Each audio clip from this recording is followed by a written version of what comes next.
Selamat datang, Bapak, Ibu, saudara-saudara sekalian.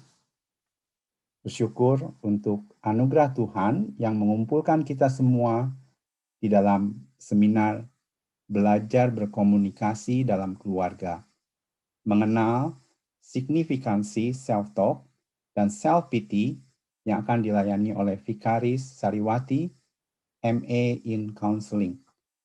Vikaris Sariwati adalah istri dari Pendeta Agus Majanto. Pendeta Agus Majanto adalah Gembala Sidang GRII Sydney saat ini. Seminar ini diikuti peserta dari berbagai kota dan juga negara. Saya ingin menyambut Bapak, Ibu, saudara-saudari sekalian. Yang pertama saya ingin menyambut yang dari Australia, dari Sydney, Melbourne, Perth, Brisbane, juga dari New Zealand, dari Auckland. Selamat malam. Kemudian yang dari Eropa, Johannesburg, Norway, Jerman, Montreal, Quebec, Tokyo, Hong Kong, Singapura. Selamat sore, selamat pagi. Dan juga dari Indonesia, dari Jakarta, dari Tangerang, dari Bandung, Surabaya, Semarang, Bengkayang, Blitar, Medan, Pematang, Siantar, Parepare, Pekanbaru, Jogja, Lampung, Cimahi, Tarakan. Selamat sore. Bersyukur untuk semuanya. Kita akan segera memulai seminar ini.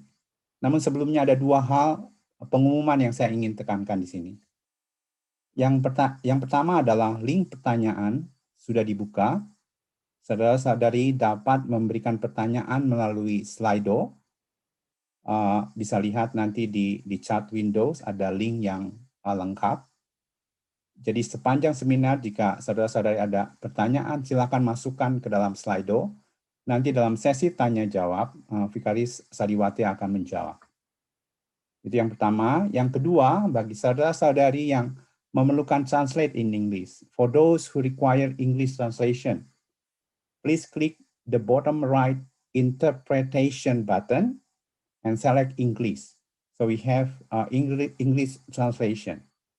So at the bottom right, there is an interpretation button. Click the button and select English. So we have English translation room.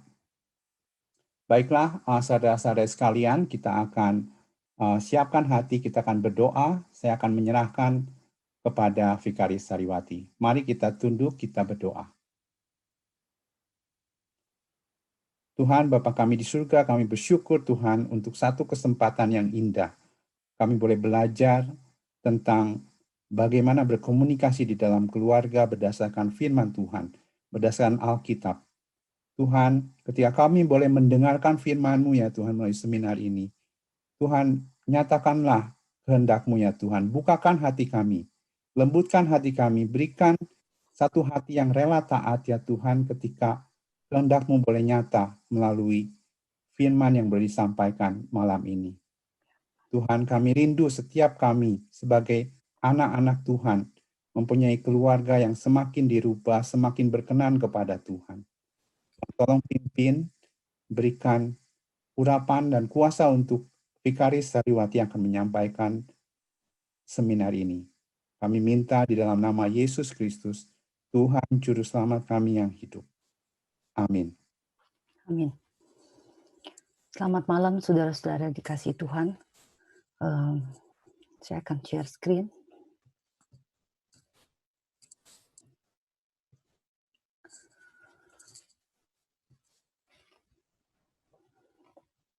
Ya, saudara,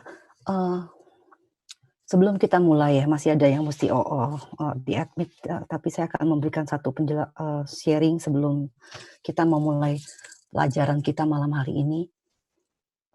Seminar ini boleh ada karena anugerah Tuhan, itu yang paling utama, pertama itu. Dan seminar ini juga ada dalam konteks gereja. Jadi Tuhan memberikan satu beban di dalam jemaat kami di GRI Sydney untuk terus boleh Tuhan pakai gereja untuk menjadi berkat bagi orang-orang di Indonesia meskipun lokasi kami ada di Sydney saat ini. Itu menjadi beban dari Pendeta Agus dan seluruh pengurus penatua dan juga jemaat di dalam doa-doa kami setiap hari Sabtu begitu ya. Dan ini menjadi satu konteks ketaatan juga saya sebagai istri yang boleh sehati melayani bersama dengan suami. Dan saudara kalau, sudah bergabung di dalam Zoom ini, saudara perlu sorry ini saudara, boleh mengerti bahwa kelas ini atau seminar ini boleh ada karena ada satu, jemaat Tuhan yang sehati untuk melayani. Misalnya ada satu orang atau anak Tuhan yang mendesain dan juga ada juga tim untuk, memikirkan translate-nya dan juga untuk pendaftaran dan semuanya. Jadi ini satu bentuk pelayanan di dalam gereja Tuhan.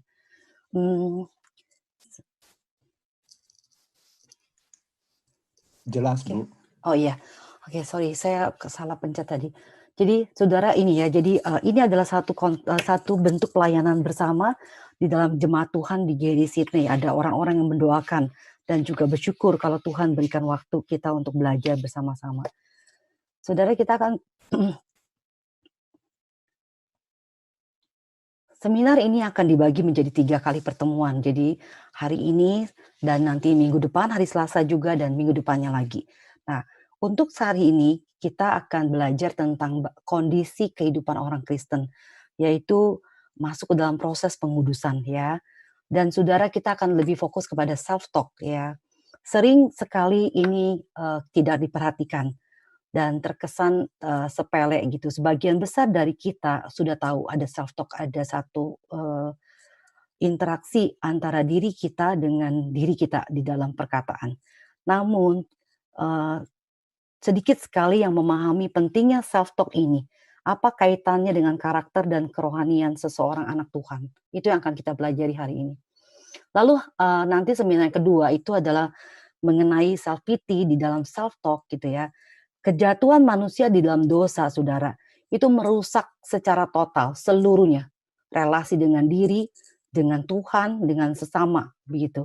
Dan juga dosa merusak secara total manusia itu sendiri. Jadi saudara dan saya dirusak secara total oleh dosa dalam semua aspek hidup kita. Misalnya dalam cara berpikir, ketika kita melihat sesuatu, menilai sesuatu, berespon, dan juga bersikap, bertindak, berkata, mendengar, dan juga ini memengaruhi setiap kali kita melihat atau membaca firman, berinteraksi dengan firman. Dan juga lebih fokus kepada self pity, pengaruh self pity terhadap pembentukan dan karakter kerohanian seseorang. Lalu yang ketiga ini adalah satu aplikasi dalam berkomunikasi di dalam keluarga. Kita akan lebih melihat bagaimana konsep keluarga yang sebenarnya Tuhan sudah ciptakan, yaitu konsep kesatuan, dan kita juga belajar tentang sistem keluarga. Lalu juga kita belajar bagaimana komunikasi yang sehat. Misalnya itu adalah bagaimana kita belajar, berbicara dengan jelas antara dua pribadi, ya. Terus waktu kita bertanya, maka pertanyaan itu menjadi satu pertanyaan yang tujuannya memperjelas, bukan pertanyaan yang menuduh. Dan juga di dalam komunikasi yang sehat juga ada keterbukaan, ketulusan, dan sebagainya, begitu. Kita akan pelajari pada minggu ketiga nanti. Lalu yang terakhir juga kita melajari hambatan dalam berkomunikasi, baik di dalam keluarga dan juga di dalam pertemanan atau pergaulan secara umum. Nah, saudara, ini poin pertama yang penting sekali dan mendasar. Jadi, saudara dan saya sebagai orang Kristen, itu kita sudah diselamatkan. Jadi, keselamatan itu adalah 100% anugerah Allah. Ya, Roma 5 ayat 8 mengatakan Allah menunjukkan kasih-Nya kepada kita oleh karena Kristus telah mati untuk kita ketika kita masih berdosa. Jadi, Tuhan itu berinisiatif untuk menyelamatkan kita. Allah Bapa di surga berencana untuk menyelamatkan umat pilihannya. Allah Anak Tuhan Yesus itu menggenapi karya keselamatan dalam sejarah. Dan Allah Roh Kudus itu yang menggenapi keselamatan itu dalam setiap pribadi anak-anak Tuhan. Lalu di dalam Efesus 2 ayat 8 juga mengatakan bahwa sebab karena kasih karunia kamu diselamatkan oleh iman. Itu bukan hasil usahamu, tapi pembenaran dari Allah. Tapi pemberian dari Allah. Jadi keselamatan yang saudara dan saya terima sekarang, itu karena Tuhan beranugerah kepada kita. Lalu Efesus 1 ayat 13b ya. Ketika kamu percaya, dimateraikan dengan Roh Kudus yang dijanjikannya itu. Jadi keselamatan yang Tuhan berikan kepada saudara dan saya, itu satu keselamatan yang satu kali dan untuk selamanya. Karena keselamatan itu berdasarkan karya penebusan Kristus.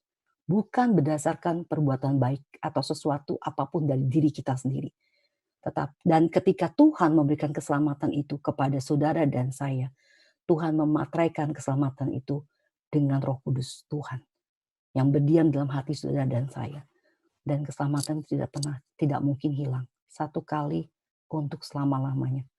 Karena Allah adalah setia dan Allah berkuasa untuk memelihara iman kita. Lalu ini adalah satu kondisi ya, kita sudah disucikan di hadapan Tuhan, menerima keselamatan itu di dalam Kristus Yesus. Lalu hal yang kedua, saudara dan saya sekarang sedang hidup di dalam proses pengudusan. Setelah kita diselamatkan, dan itu anugerah Tuhan 100%, maka saudara dan saya tidak berhenti di situ saja, tetapi kita masuk ke dalam satu proses pengudusan dalam semua aspek hidup kita. Ya, semua aspek hidup kita. Artinya apa, saudara? Saudara dan saya itu ditempatkan oleh Tuhan di dalam satu konteks hidup sehari-hari yang sama dengan sebelum kita diselamatkan. Misalnya, seseorang yang diselamatkan pada umur 21 tahun ya. Misalnya orang itu dibesarkan dalam satu keluarga yang punya latar belakang Buddhis misalnya. Dan ketika dia diselamatkan, dia dibenarkan di dalam Kristus.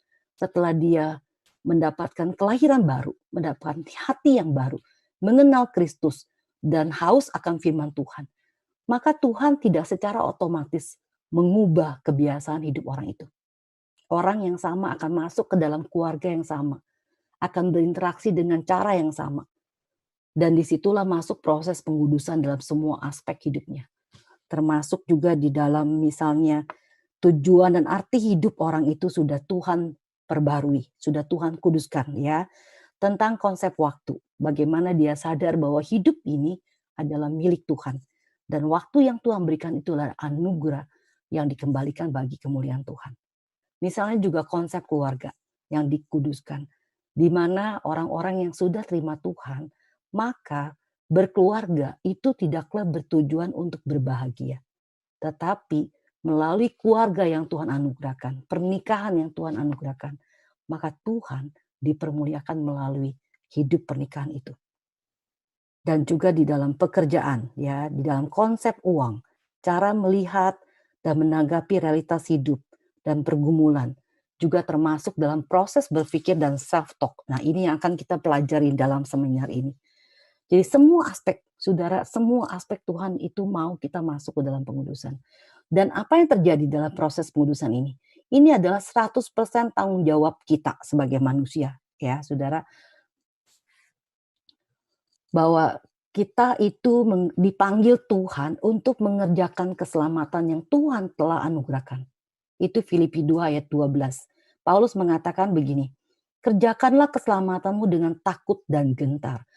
Bukan supaya kita mendapat keselamatan seperti konsep agama. Ya, saya berbuat baik supaya saya dapat karma yang baik. Saya berbuat baik sama orang itu supaya orang itu juga menunjukkan kebaikan kepada saya. Itu berarti take and give. Itu suatu sikap saya mau melakukan sesuatu supaya saya dapat sesuatu. Itu tidak seperti itu konsepnya. Nah, di dalam proses pengudusan, saudara dan saya dipanggil oleh Tuhan untuk mengerjakan tanggung jawab kita 100% untuk mengerjakan keselamatan itu.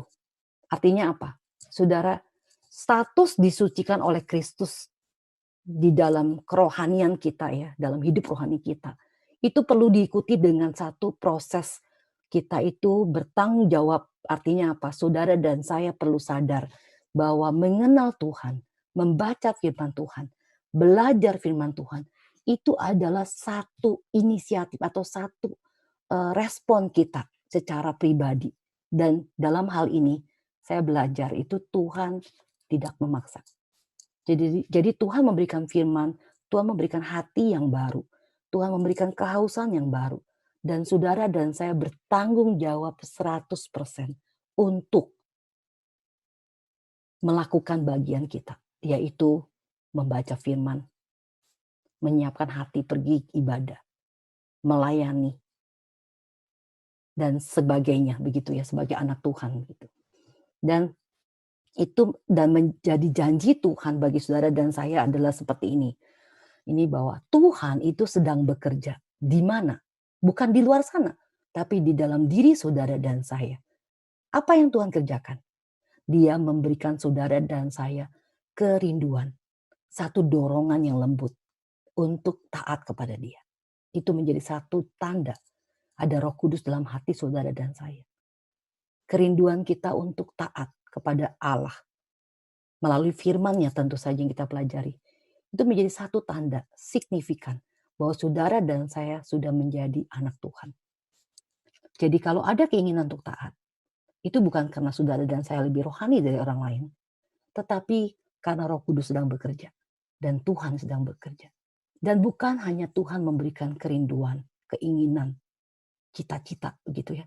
Tapi Tuhan juga adalah Allah yang setia, Allah yang bekerja, yang tidak pernah karya yang Tuhan kerjakan di dalam diri manusia yang berdosa atau karya yang Tuhan kerjakan di dalam diri setiap anak-anaknya secara pribadi dan di dalam gereja, di dalam konteks yang lebih luas begitu ya.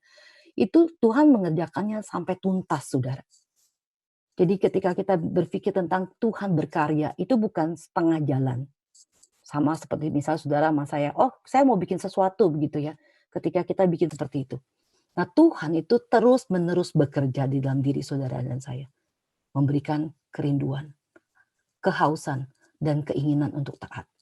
Dan Dia juga memberi kita kuasa untuk melakukan apa saja yang menyukakan hati Dia. Ini satu janji Tuhan yang luar biasa. Saudara hafalkan, coba ingat ini. Ini saya ambil dari New Living Translation ya. Jadi Bible macam-macam versinya. Dan ini jelas sekali. Selalu Tuhan itu terus-menerus bekerja. Memberikan satu kerinduan untuk saudara taat kepada Dia.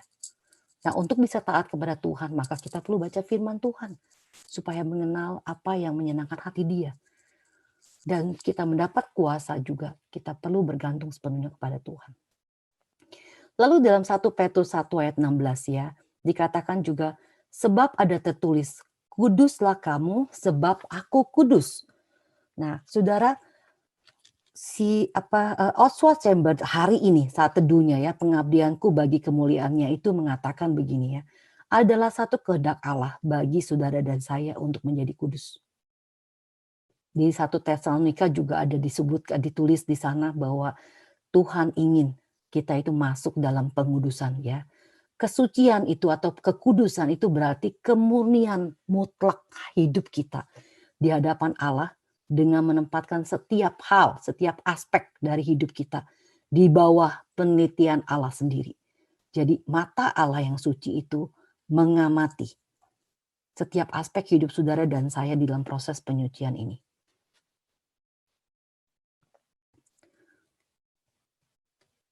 Nah, apa yang dimaksud dengan proses pengudusan setiap hari, saudara?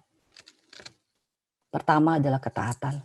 Ya, ketaatan itu menjadi satu hal yang sangat dasar, sangat penting di dalam kita menjadi anak Tuhan. Dan itu menjadi satu hal yang Tuhan tetapkan sebagai ciptaan. Kita mengenal Allah dan Tuhanlah pencipta kita yang tahu segala sesuatu. Tuhanlah yang akan mengarahkan seluruh hidup kita dan memakai hidup kita seturut kehendaknya. Dan respon manusia satu-satunya yang paling tepat adalah ketaatan. Apa artinya ketaatan, saudara?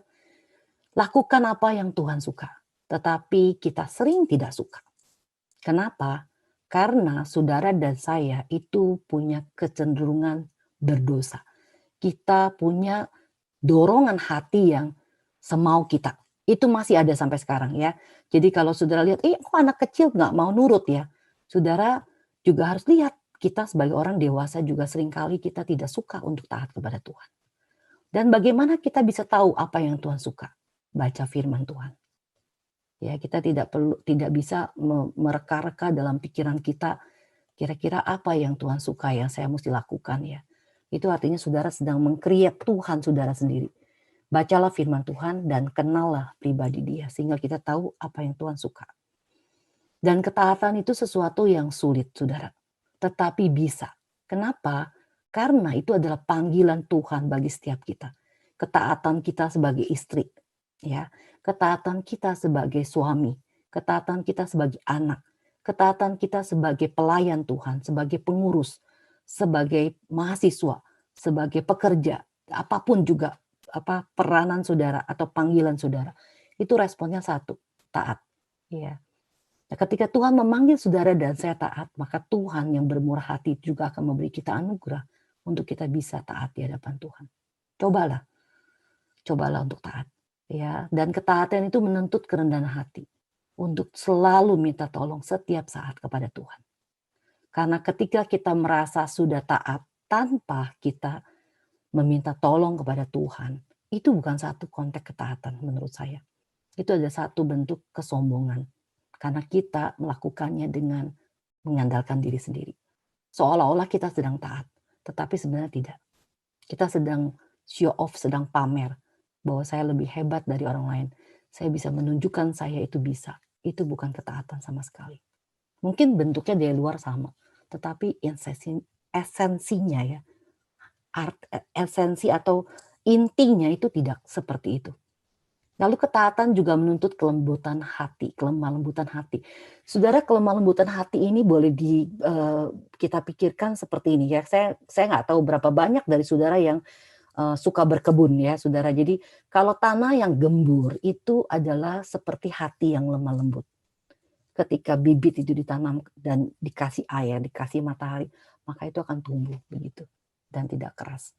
Jadi kelemah lembutan hati kita itu perlu terus menerus kita kita latih gitu di hadapan Tuhan dengan mengatakan bahwa Tuhan, lembutkan hati saya terhadap firman-Mu. Artinya hati yang lemah lembut adalah hati yang setiap kali rela untuk taat begitu. Dan ketaatan ini juga selalu baru setiap hari, saudara. Setiap waktu bahkan. Here and now. Maksudnya apa? Saya sering ketemu ya kalau lagi pelayanan gitu KKR atau lagi bicara sama anak-anak remaja. Mereka seringkali berpikir seperti ini. Nanti ya Bu Sari, saya akan taat. Saya akan hidup sungguh-sungguh buat Tuhan. Kalau saya sudah besar nanti. Kalau saya sudah dapat pekerjaan. Dan itu bukan ketaatan, saudara. Itu hanya keinginan untuk taat. Atau sebaliknya, untuk ibu-ibu ya, atau untuk orang tua yang sudah berumur di atas 50 tahun misalnya. Ketika ditanya tentang masalah relasi dengan Tuhan, bagaimana ketaatannya saat ini, seringkali orang-orang yang sudah berusia 45 tahun lah ya, 50 begitu. Seringkali mengenang masa lalu. Oh, dulu saya pernah taat. Dulu saya pernah jadi pengurus kampus gitu ya, persekutuan kampus, dan kami setiap minggu doa puasa.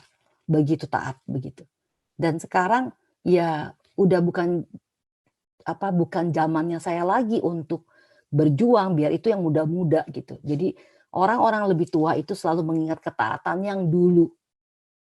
Orang-orang muda selalu berpikir nanti akan taat, dan itu dua-duanya bukan ketaatan, tetapi sekarang dan di sini begitu. Ketaatan ketika saudara harus mendisiplin diri untuk tidak lihat komputer atau main game ketika saudara harus belajar. Atau ketaatan ketika saudara misalnya harus mempersiapkan diri untuk mengajar firman Tuhan. Itu sekarang dan di sini begitu. Jadi misal contoh sekarang saudara semua lagi ikut seminar di sini ya, belajar sama-sama. Ada di mana pikiran saudara ya? Gimana sikap hati saudara? Itu penting juga. Dan proses pengudusan setiap hari itu satu proses yang Tuhan mau kita tuh terlibat aktif, sadar nih. Oh, Tuhan sudah menebus saya. Dosa yang dulu yang saya lakukan, di mana saya sudah mencapai satu titik terendah dan saya menyadari bahwa saya tidak bisa mengatasi dosa saya sendiri. Saya tidak bisa lagi mengatasi dosa saya dengan perbuatan baik saya. Saya tidak bisa lagi menutupi perbuatan dosa saya atau hati saya yang berdosa itu dengan cara saya di luar begitu. Akhirnya sadar bahwa tidak ada solusi apapun juga dari dunia ini, dari diri saya, maka saya tahu hanya satu-satunya Kristus yang mengampuni saya. Hanya satu-satunya darah Kristus yang menguduskan saya. Dan kesadaran itu menjadi satu modal atau satu kesadaran yang saudara dan saya terus perlu hidupi itu secara aktif, menyadari kita ini orang berdosa. Kalau sekarang kita bisa berbuat baik atau kita bisa melakukan yang baik, saya bisa pergi ke gereja, bisa dengar firman, itu sesuatu yang anugerah Tuhan. Dan kita perlu aktif melakukan satu disiplin rohani setiap hari, gitu ya. Di dalam ketaatan, di dalam memperlengkapi diri, belajar, begitu baca buku rohani. Dan ini membutuhkan satu perjuangan yang keras. Kenapa? Karena di dalam setiap diri manusia yang saya pelajari, saudara, selalu kita itu akan berpikir, kalau saya bisa bangun siang, kenapa saya harus bangun pagi? Ya, di kelas parenting saya sering bertanya sama ibu-ibu, siapa yang bangunnya jam 5? Oh, sebagian besar angkat tangan. Siapa yang bangun jam 4? Ada juga yang angkat tangan, begitu ya. Dan ketika ibu-ibu ini termasuk saya, bangun pagi, itu kita tidak bisa berbangga hati. Oh, saya orang rajin loh bangun pagi. Tidak, saudara. Kita itu sebenarnya terpaksa bangun pagi. Kenapa? Karena ada tugas yang menunggu. Gitu ya. Jadi proses pengudusan tiap hari itu membutuhkan perjuangan yang keras. Keras untuk apa? Untuk membangun satu kebiasaan rohani. Satu kebiasaan yang saleh, yang saudara dan saya tidak pernah miliki sebelumnya. Dan tidak mungkin kita bisa miliki kalau Tuhan tidak beranugerah. Dan berjuang keras juga melawan sifat alamiah kita yang berdosa. Kalau kita bisa malas, kenapa harus rajin? Kalau kita bisa cuma dengerin, kenapa kita harus catat? Ya, kalau kita cuma bisa dengar sambil lalu, kenapa saya mesti hafalin? Kenapa saya mesti capek memeras otak begitu ya untuk memikir secara dalam tentang firman Tuhan? Udah terlalu banyak sekali akses gitu ya, atau link atau website yang bisa saya nikmati mendengarkan firman. Sehingga belajar firman secara pribadi, baca komentari, merenungkan firman, itu menjadi hal yang tidak populer zaman ini. Dengan fasilitas yang begitu berlimpah, itu menjadi jatuh jebakan yang mematikan rohani saudara dan saya. Lalu selanjutnya, ini rajin dalam keseharian ya saudara ya. Setia dalam perkara kecil itu dalam Matius 25 ayat 23. Jadi itu tentang talenta sebenarnya. Dan ini menjadi satu pengharapan buat saudara dan saya. Jadi rajin dalam keseharian. Kenapa saya bilang keseharian? Karena dalam keseharian tidak ada yang lihat saudara dan saya. Ya, kalau kita rajin di gereja, ada banyak orang lihat. Kalau kita rajin misalnya di dalam komunitas atau di dalam panitia, semua akan lihat, semua akan kasih penghargaan, semua akan memperhatikan. Wah, itu si A rajin sekali ya. Oh, si B itu kalau datang rajin sekali ya, gitu ya. Semua itu bisa diperhatikan. Tetapi rajin dalam keseharian, di rumah saudara, di kamar kos saudara, itu menjadi sesuatu yang Tuhan lihat. Itu menjadi satu proses pengudusan setiap hari. Jadi setia dalam perkara kecil apa yang Tuhan sediakan sekarang di depan. Misalnya, saudara sebagai siswa sekarang, ya belajarlah sebaik mungkin. Saudara sebagai siapa? Pekerja misalnya. Meskipun mungkin pekerjaan saudara saat ini bukan seperti pekerjaan yang saudara inginkan atau saudara harapkan, tapi lakukanlah sepenuh hati. Karena saya percaya di dalam proses ini, mata Tuhan yang suci itu memperhatikan kita 7 hari, ya 24 jam setiap hari. Melihat kesetiaan saudara dan saya. Ketika seorang hamba Tuhan itu setia dalam perkara kecil, dia akan tambahkan lagi perkara yang lebih besar pelan-pelan begitu. Jadi konteksnya di dalam pelayanan misalnya saudara atau di dalam tanggung jawab ya. Saudara lakukan tanggung jawab yang sederhana. Dan nantikanlah Tuhan bekerja di dalam proses pengudusan saudara. Ketika Tuhan melihat kita sudah cukup bertanggung jawab, sudah bisa dipercaya dalam perkara kecil. Tidak perlu kita minta saudara. Karena Allah adalah Tuhan yang bermurah hati. Dia akan sangat senang sekali mempercayakan pelayanan-pelayanan atau perkara-perkara yang lain yang berkaitan dengan kekekalan. Tuhan melihat dari surga hati siapakah atau anak yang manakah, siapakah orang Kristen yang betul-betul setia dalam perkara kecil dalam kehidupan sehari-hari. Dan akhirnya ayat ini selalu menjadi pengharapan saya pribadi bahwa suatu hari saya mau mendengar dan saya berharap saudara juga punya kerinduan yang sama. yaitu mendengar suara Tuhan berkata kepada kita secara pribadi. Hai hambaku yang setia, yang baik dan setia. Engkau telah setia memikul tanggung jawab dalam perkara kecil. Aku akan memberikan kepadamu tanggung jawab perkara yang besar. Dan juga di akhir bagian ini, masuklah bersama-sama dengan aku.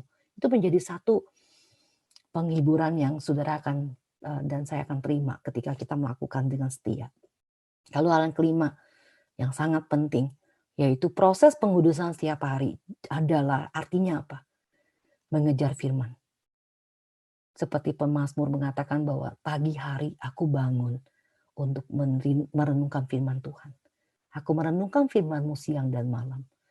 Dan tujuan mengejar firman, belajar firman, bukan untuk supaya saudara dan saya pintar berdebat. Mengejar firman, belajar teologi, belajar firman, tujuannya bukan untuk menyatakan saya lebih pintar dari kamu. Saya lebih rohani daripada kamu. Tidak. Tetapi semua firman yang dituliskan itu akan membawa hati saudara dan saya untuk mengenal Allah secara pribadi. Itu menjadi tujuan. Ketika kita mengenal Allah, maka apa yang Tuhan mau kita kerjakan, proses pengudusan itu akan berjalan sangat efektif. Dan pekerjaan Tuhan akan semakin cepat digenapi dalam dunia ini. Lalu selanjutnya, saudara. Nah, ini beberapa Alkitab yang akan kita baca sebagai dasar daripada kelas kita hari ini. Ya, saudara, saya akan bacakan. Dari Lukas 6 ayat 43 ayat 45. Lembaga Alkitab Indonesia itu memberikan judul pohon dan buahnya. Karena tidak ada pohon yang baik yang menghasilkan buah tidak baik. Juga tidak ada pohon yang tidak baik yang menghasilkan buah yang baik. Sebab setiap pohon dikenal dari buahnya.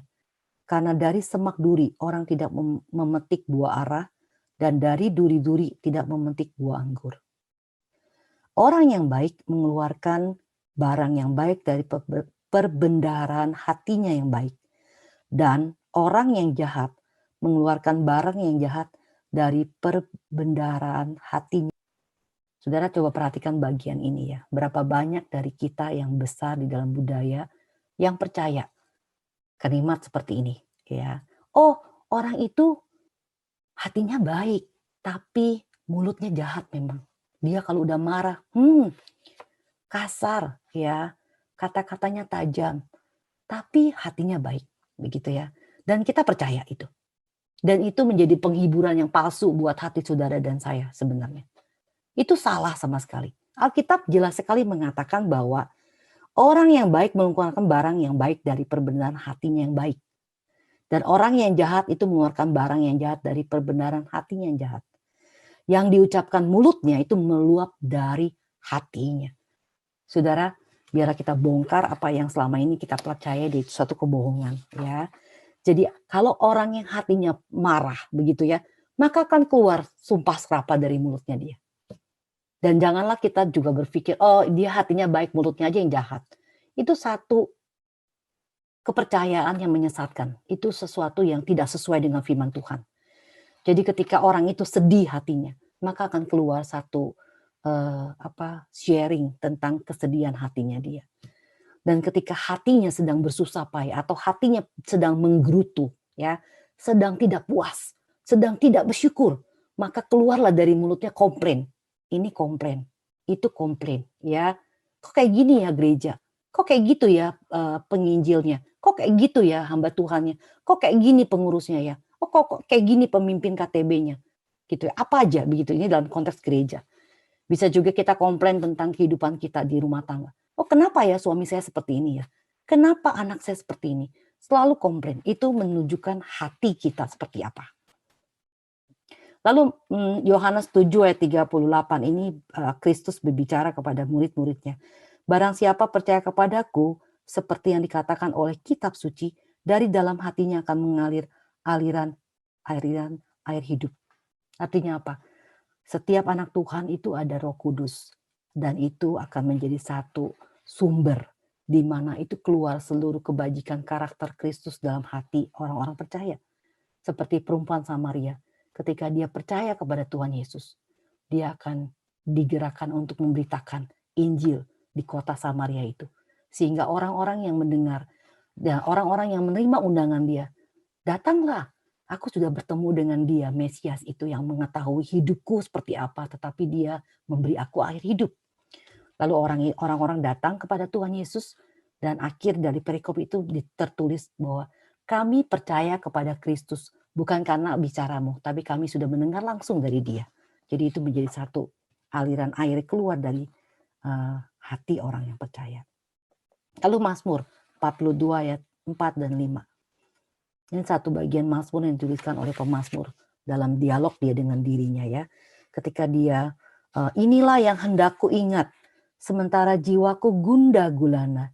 Bagaimana aku berjalan maju dalam kepadatan manusia, mendahului mereka, melangkah ke rumah Allah dengan suara sorak-sorai dan nyanyian syukur dalam keramaian orang-orang yang mengadakan perayaan.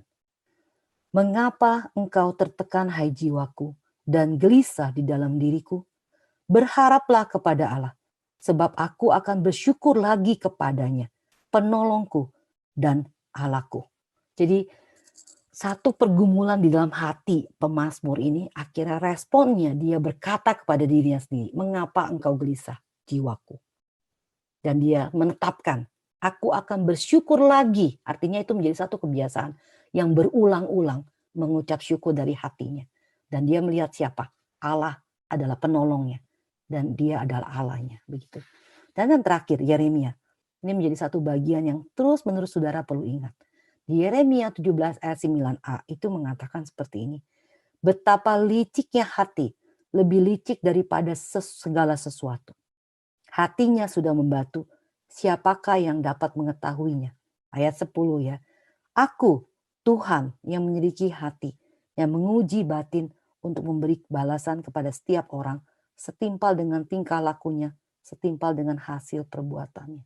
Nah, ketika saya bertemu dengan firman Tuhan Yeremia 17:9a pertama kali, dan itu membuat saya sadar bahwa hati saya sangat licik.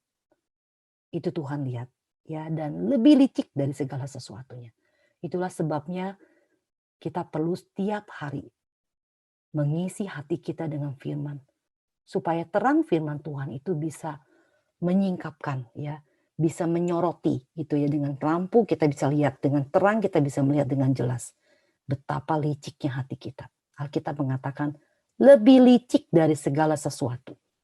Sehingga meskipun saudara dan saya sudah mengenal Kristus, sudah menerima Roh Kudus, tetapi proses pengudusan itu adalah sesuatu proses yang saudara diminta, kita diminta oleh Tuhan untuk secara aktif bertanggung jawab 100%. Untuk terus-menerus membaca firman, terus-menerus mengingatkan diri bahwa hati saya yang paling licik dari segala sesuatu. Siapakah yang bisa mengenalnya? Siapakah yang bisa memberitahunya? Hanya Tuhan, hanya firman yang bisa membuat saudara dan saya terus-menerus waspada, terus berjaga-jaga di dalam proses pengudusan. Saya lanjutkan saudara, kita akan masuk ke dalam. Nah, saudara, ini satu proses berpikir ya. Jadi proses berpikir adalah satu pembentukan memori. Saudara, kalau ini sedikit ya tentang bagaimana cara kerja memori kita. Jadi proses pembentukan memori itu pertama kali melalui sensoris. Itu artinya sense-nya kita melalui mata biasanya sama telinga begitu ya. Mata kita lihat gambar, telinga itu kita dengar suara ya. Semua informasi yang kita terima itu masuk ke dalam sensoris ini. Dan itu kapasitasnya tinggi sekali. Kita bisa lihat begitu banyak, kita bisa dengar dalam waktu yang cepat. Dan kita tuh punya kemampuan untuk melihat sesuatu secara fokus sebenarnya. Tetapi hanya bertahan kira-kira untuk pendengaran itu setengah detik itu ya menurut yang diselidiki gitu oleh para ilmuwan. Lalu juga apa yang kita lihat atau yang kita lihat itu setengah detik palingan. Suara itu bertahan sampai 2 detik saja. Kalau apa yang informasi kita dengar dan kita lihat ini tidak kita masukkan ke dalam memori jangka pendek, yaitu dengan cara kita perhatian, dengan fokus begitu ya, maka itu akan hilang begitu. Ini ada proses belajar sebenarnya. Nah, di memori atau memori jangka pendek ini, itu informasi yang masuk itu bisa bertahan selama 30 detik sampai 1 menit, beberapa menit gitu ya. Dan ini juga perlu dikirim ke dalam memori jangka panjang.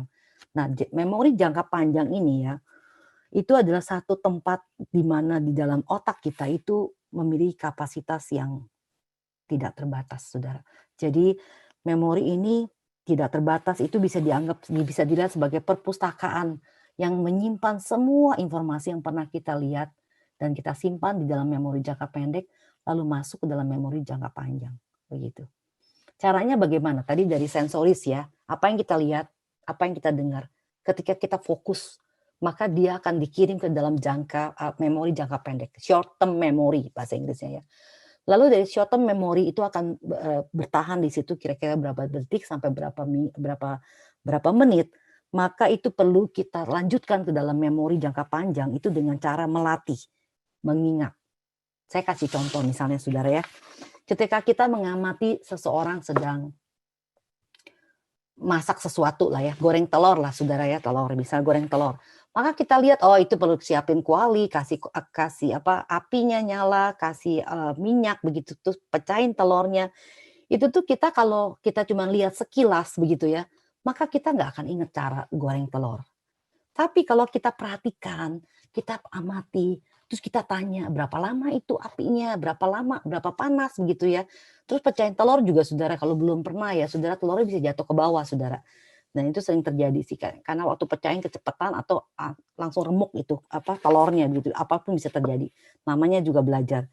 Nah, ketika kita fokus melihat, maka kita pelajaran tentang goreng telur itu masuk ke dalam memori jangka pendek kita. Dan itu cuma sebentar. Bagaimana caranya bisa masuk ke dalam memori jangka panjang? Saudara perlu ingat, terus diingat-ingat, diulang-ulang dalam pikiran kita. Oh, telur yang tadi digoreng itu enak sekali. Gampang sekali bikinnya. Aku mau coba lagi. Ya, aku mau coba lagi. Mungkin pertama kali mengulang, saudara ada yang lupa kasih garam misalnya. Atau mungkin angus, atau apapun juga bisa terjadi. Begitu ya, namanya proses belajar. Nah, ketika itu masuk dalam diulang lagi, dilatih, terus juga berkaitan dengan saudara suka dengan telur mata sapi, misalnya ternyata bisa goreng mata sapi, bisa goreng urak-arik, bisa goreng dadar, bisa macam-macam tuh ya. Sehingga itu dikaitkan dengan kebutuhan sehari-hari, maka memori atau pelajaran menggoreng telur itu akan menjadi bagian dalam hidup saudara, akan masuk ke dalam memori jangka panjang. Udah nggak usah lihat resep lagi kalau goreng telur, udah tahu begitu. Nah, itu contohnya ya saudara. Yang simpel gitu. Dan saudara bisa aplikasikan dengan belajar firman dan semuanya. Dan proses berpikir di sini juga ada satu pergolakan emosi ya, yaitu ada rasa marah, senang, takut gitu, kaget misalnya, atau merasa jijik gitu, jengkel, dan juga kecemasan, gelisah, dan semua warna emosi. Kita bisa terharu, bisa tertawa, bisa menangis, dan semuanya. Dan saudara, mengamati proses berpikir di dalam diri kita secara pribadi, itu adalah satu proses mengenali proses self-talk yang sedang terjadi juga. Ya. Nah, ini self-talk, saudara. Nah, self-talk itu adalah satu dasar pertimbangan diri. Ya. Ya, jadi di dalam diri setiap pribadi. Nah, ini menjadi satu keunikan atau satu keunggulan Tuhan menciptakan manusia. Ada satu dialog di dalam diri kita, ada suara begitu ya. Dan kita setiap kali melihat sesuatu ada satu respon tuh di dalam self-talk kita, yaitu kita, kok begini ya? Oh, kok seminarnya kayak gini ya? Kok seperti itu ya? Jadi atau misalnya kita mempertimbangkan suatu, saya pergi kemana dulu hari ini ya? Mau ke pasar dulu atau langsung pergi ke gereja? Atau ke gereja dulu nanti pulang ke restoran ya? Atau baru ini. Jadi itu dasar pertimbangan di dalam diri setiap pribadi, dan ini satu keunikan satu-satunya Tuhan berikan kepada manusia. Binatang tidak punya, apalagi tumbuhan ya. Jadi ini menjadi satu keindahan Tuhan menciptakan kita. Ada satu pembicaraan dalam diri kita. Dan self-talk juga ini sebenarnya sebagai pengisi waktu. Jadi ketika orang itu diam, itu bukan berarti nggak ada sesuatu terjadi dalam proses berpikirnya. Yaitu bisa juga dipakai, self-talk ini juga bisa merencanakan sesuatu ya. Melakukan persiapan. Misalnya setiap hari Minggu ya. Saudara dan saya sebagai umat Tuhan kita pergi ke gereja untuk ibadah. Nah, pertanyaan yang saudara dan saya perlu tanyakan kepada diri kita di dalam self-talk itu adalah, Allah seperti apa yang saudara dan saya pikirkan pada saat kita mau ibadah? Sifat-sifat Allah apa yang kita kenal? Oh, saya mau ke gereja, saya mau menyembah Tuhan, Allah yang suci, misalnya begitu ya. Misalnya bandingkan dengan rencana atau persiapan saudara dan saya pergi ke restoran ya, pas kita lagi lapar banget gitu. Terus kita pergi ke KFC, misalnya ke Kentucky Fried Chicken. Terus apa kira-kira yang saudara dan saya pikirkan di dalam self talk? Wah, bayangin ya, ayamnya panas gitu ya, di Indo ada nasi ya. Jadi, aduh pokoknya nasinya bisa 2 atau pokoknya saya mau kenyang ya. Kalau perlu saya beli macam-macamnya begitu. Atau mungkin juga kita pergi ke restoran Padang, udah lain lagi tuh saudara self talk ya. Lain lagi ya. Heran pikiran kita bisa beda gitu waktu kita mau pergi ngomong aja, "Mau kemana? Kentucky," langsung keluar ayam ayam ayam gitu. Waktu dibilang, "Mau kemana?" "Oh kita pergi ke restoran Padang," langsung keluar macam-macam tuh, ayam pop, sambal ijo begitu ya. Atau apalagi, sate Padang dan semuanya begitu. Jadi ada keluar pikiran-pikiran dalam diri kita. Tapi saudara baik lagi yang tadi ya, kalau ke gereja nih saudara boleh nanti aplikasikan hari Minggu ya. Waktu ke gereja saudara, berapa banyak dari kita, saudara dan saya itu datang ke gereja dengan tanpa persiapan apapun juga. Saya ulangin, berapa banyak saudara dan saya ketika hari Minggu bangun itu untuk pergi ke gereja atau sekarang mungkin ke ibadah online ya. Berapa serius kita mempersiapkan diri kita di dalam self talk untuk ibadah? Mungkin sebagian dari saudara ya termasuk saya ya, ketika hari Minggu itu di rumah itu ketika mau ke gereja atau mau ibadah, itu masih sering terjadi drama, pertengkaran-pertengkaran ya, atau keributan-keributan yang cukup mengacaukan. Cari kaos kaki yang hilang sebelah ya, baju yang kayaknya udah disiapin padahal belum, dan macam-macam tuh. Dan akhirnya dengan hati yang panas karena saling menyalahkan, saling menuduh begitu pagi-pagi. Pergi ke gereja dengan hati yang panas lalu duduk dengan hati yang tidak tenang, terus pikiran kemana-mana, terus habis itu cepat-cepat pengen pulang. Ya, itu saudara boleh amati itu. Ya, jadi self talk itu juga ada isinya keinginan, terus juga memori masa lalu, lalu keinginan di masa depan. Kapan ya saya akan menikah ya, umur berapa ya kira-kira ya. Terus juga banyak sekali hayalan misalnya. Terus self talk itu juga apa yang kita pikirkan atau katakan kepada diri kita tentang segala sesuatu. Baik tentang diri kita sendiri, tentang pekerjaan kita, tentang orang lain, tentang seminar ini, tentang apa aja. Jadi itu sesuatu pembicaraan, satu pikiran dalam bentuk kalimat yang kita katakan kepada diri sendiri. Dan di dalam self talk juga saudara dan saya itu berespon terhadap lingkungan. Ya, terhadap konteks hidup, terhadap keluarga, terhadap gereja, terhadap pekerjaan dan lain-lain.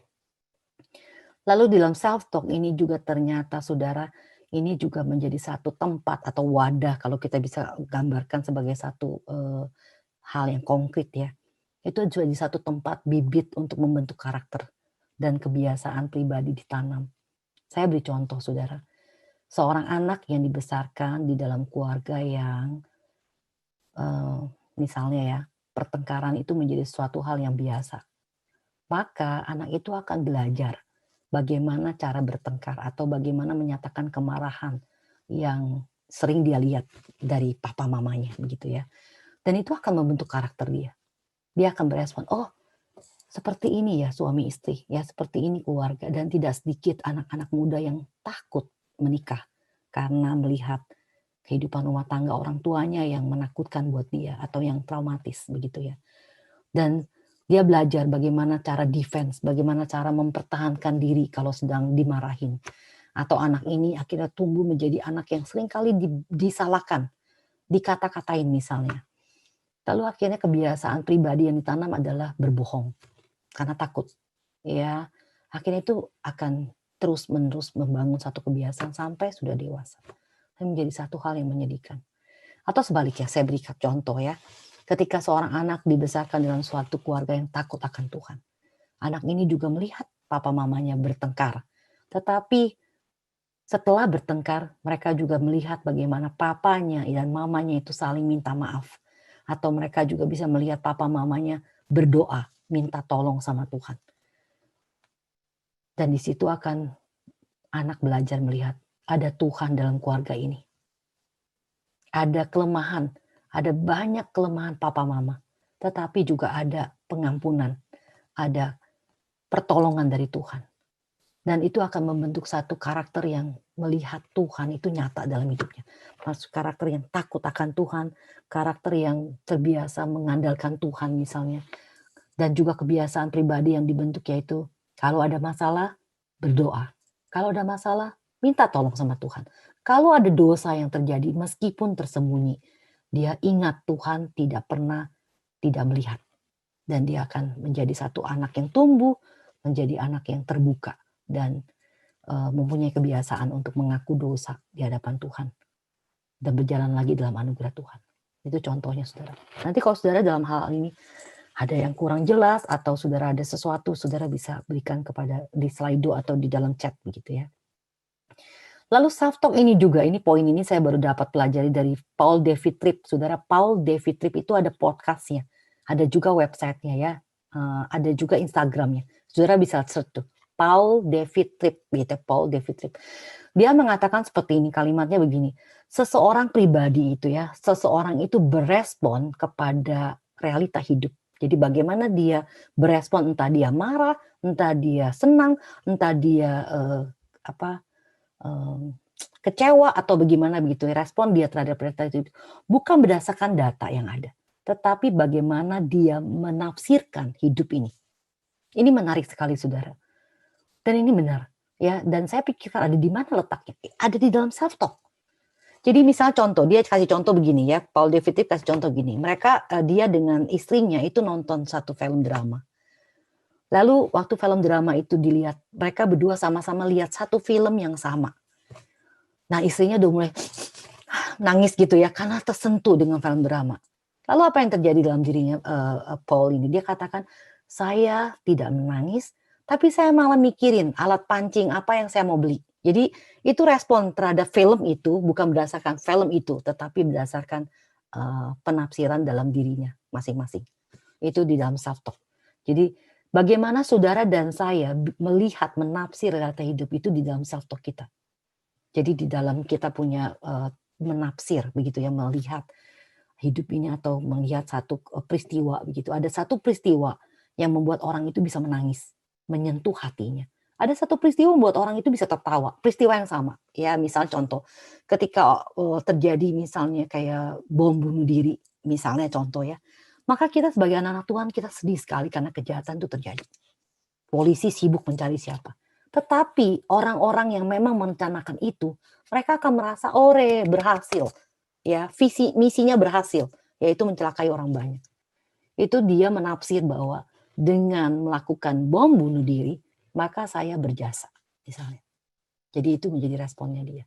Dan saudara kalau mau perhatikan self-talk ini ya, dalam satu hari itu, ada banyak sekali ribuan kata dan bahkan jutaan kata yang terus-menerus ada.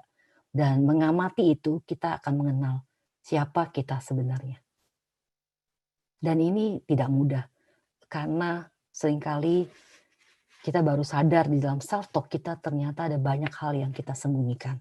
Tapi kita mesti buka, kita mesti berani lihat, dan kita minta tolong sama Tuhan, untuk Tuhan menyucikan juga area yang tersembunyi ini.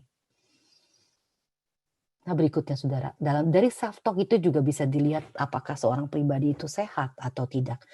Saudara, ini ada 2 kolom ya. Saudara janganlah kita melihatnya atau mengertinya adalah 2.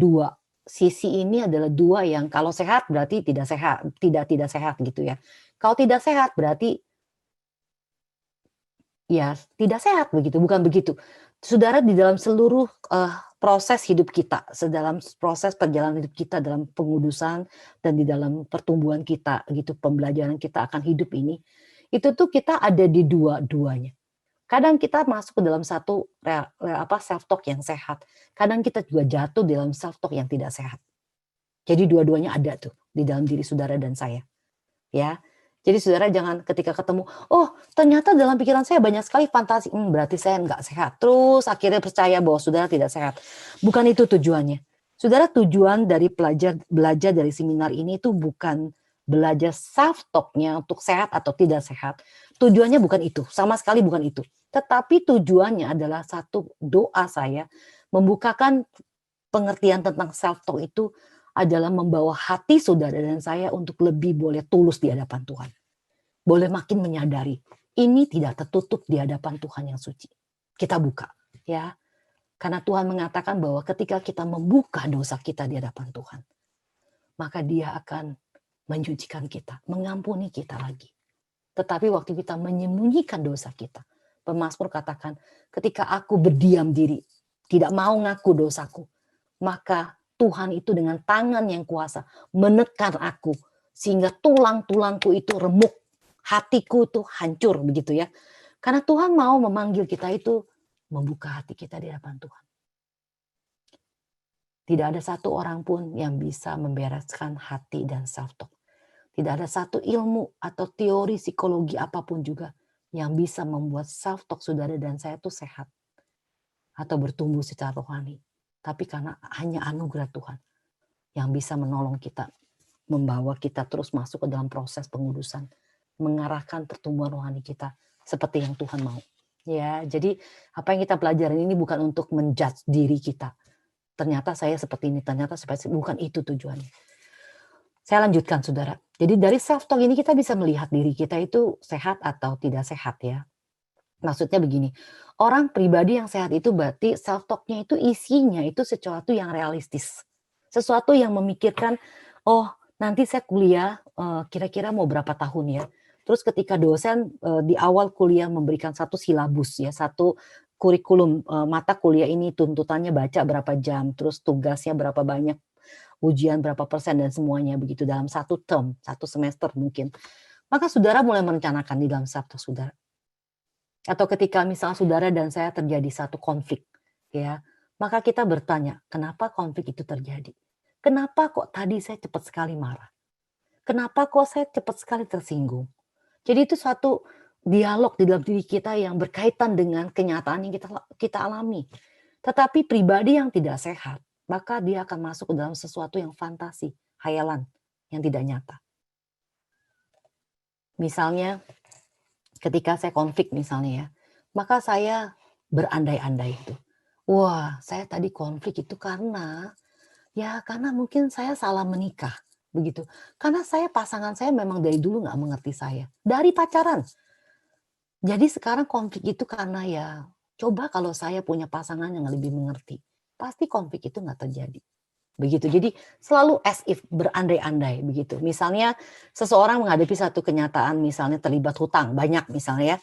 Terus dia di dalam self talk dia apakah dia berpikir apa ya yang saya harus lakukan?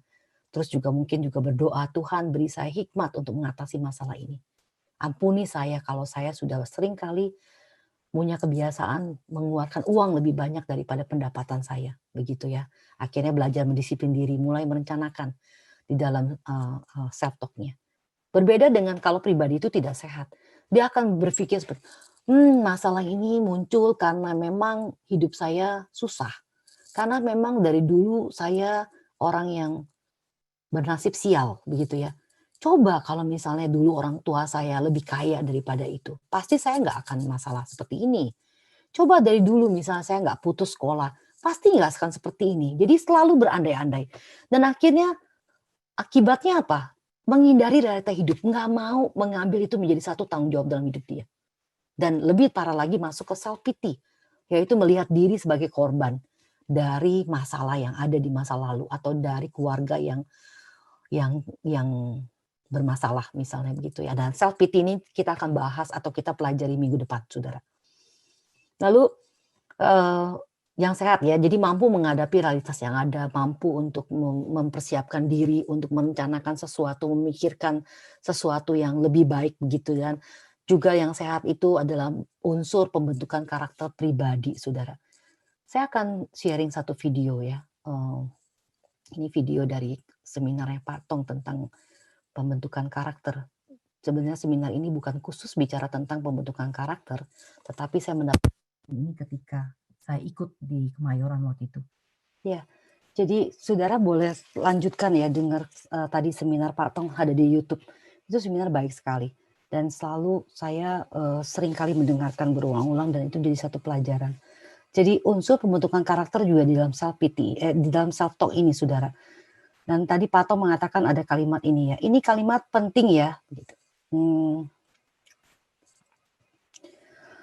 Waktu kamu mengalami sesuatu lalu kamu bicara pada dirimu sendiri, apa yang kau bicarakan pada dirimu sendiri, ini self talk saya tambahkan ya, sangat mempengaruhi pembentukan karaktermu di dalam proses hidupmu.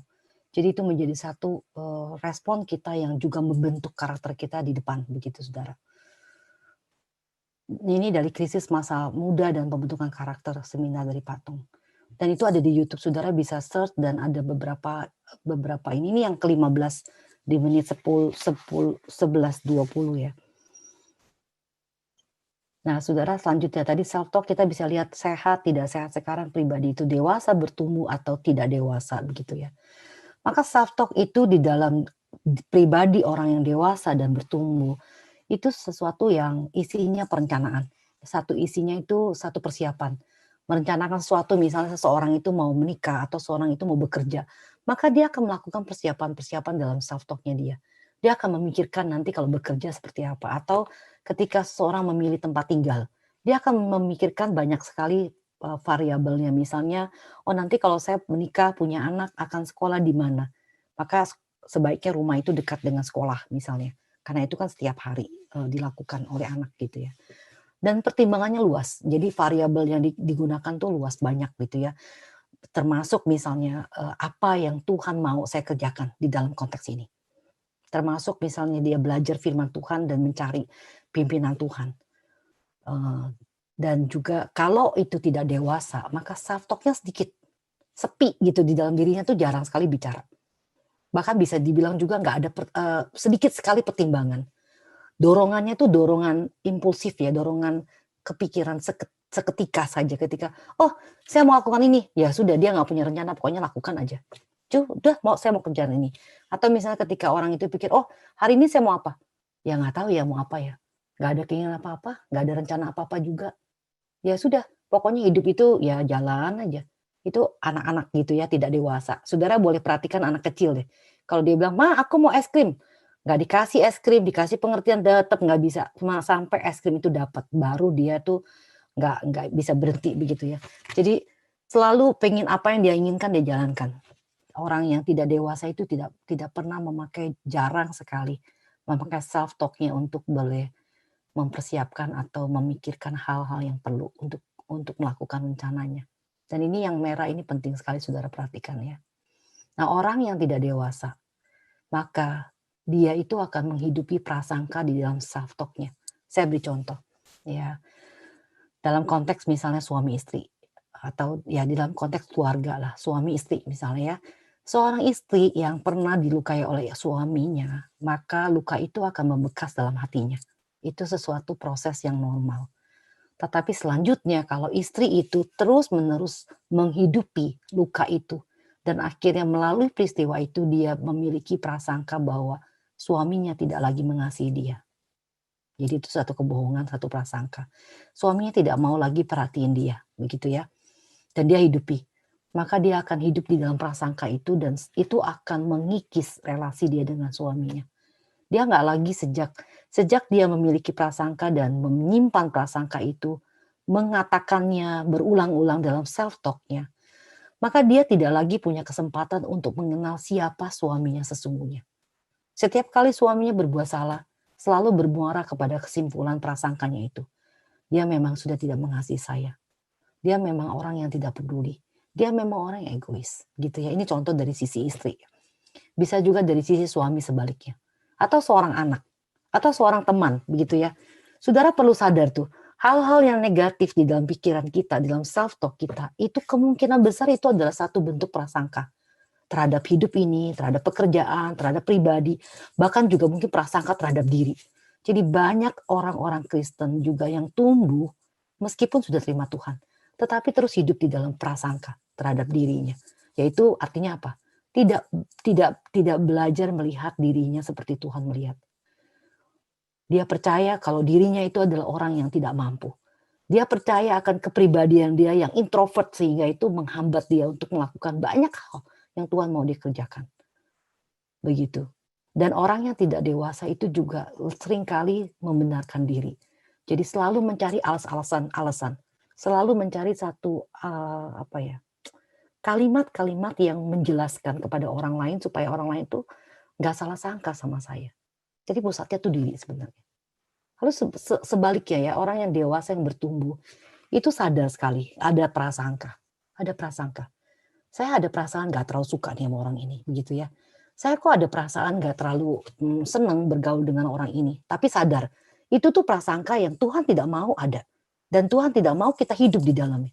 Dan kalau kita hidup di dalam Dia, di dalam prasangka itu, maka kita sebenarnya sudah memberi hati kita dikuasai oleh hal yang berdosa. Nah, orang dewasa, orang yang bertumbuh rohaninya menyadari ini dan bisa menyikapinya, bisa dealing dengan itu, begitu. Dan tahu ini satu yang salah. Contohnya misalnya tadi seorang istri ya, yang pernah dilukai. Saudara di dalam relasi manusia ya, saling melukai itu hanya terjadi ketika relasi itu sudah dekat. Sudah cukup dekat maksud saya. Saya ulangin ya. Saling melukai antara pribadi itu adalah hanya terjadi ketika relasi kedua pribadi itu sudah cukup dekat. Misalnya contoh yang paling dekat relasi yang Tuhan, bukan cuma dekat. Tuhan itu menciptakan suami istri itu menjadi satu. Saudara tahu, menjadi satu itu bersatu. Di dalam seluruh keberadaan diri, di dalam kerohanian, di dalam panggilan hidup, di dalam tubuh begitu ya, di dalam keintiman yang dekat begitu. Nah, relasi yang Tuhan sudah ciptakan dengan tujuan untuk menyatakan kemuliaan Tuhan. Melalui saling mengasihi, saling mendoakan, saling menopang satu dengan yang lain, saling mendukung. Nah, di situ juga dosa itu bekerja di dalam relasi suami istri.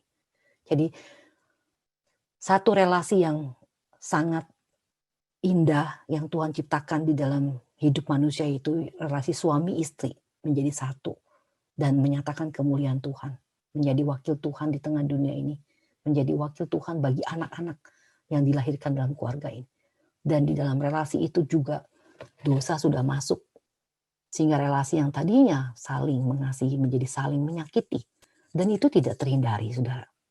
Sungguh tidak terhindari. Karena dosa memang sudah merusak segala sesuatunya. Nah, apa yang perlu kita kerjakan ketika istri tadi dilukai oleh suami?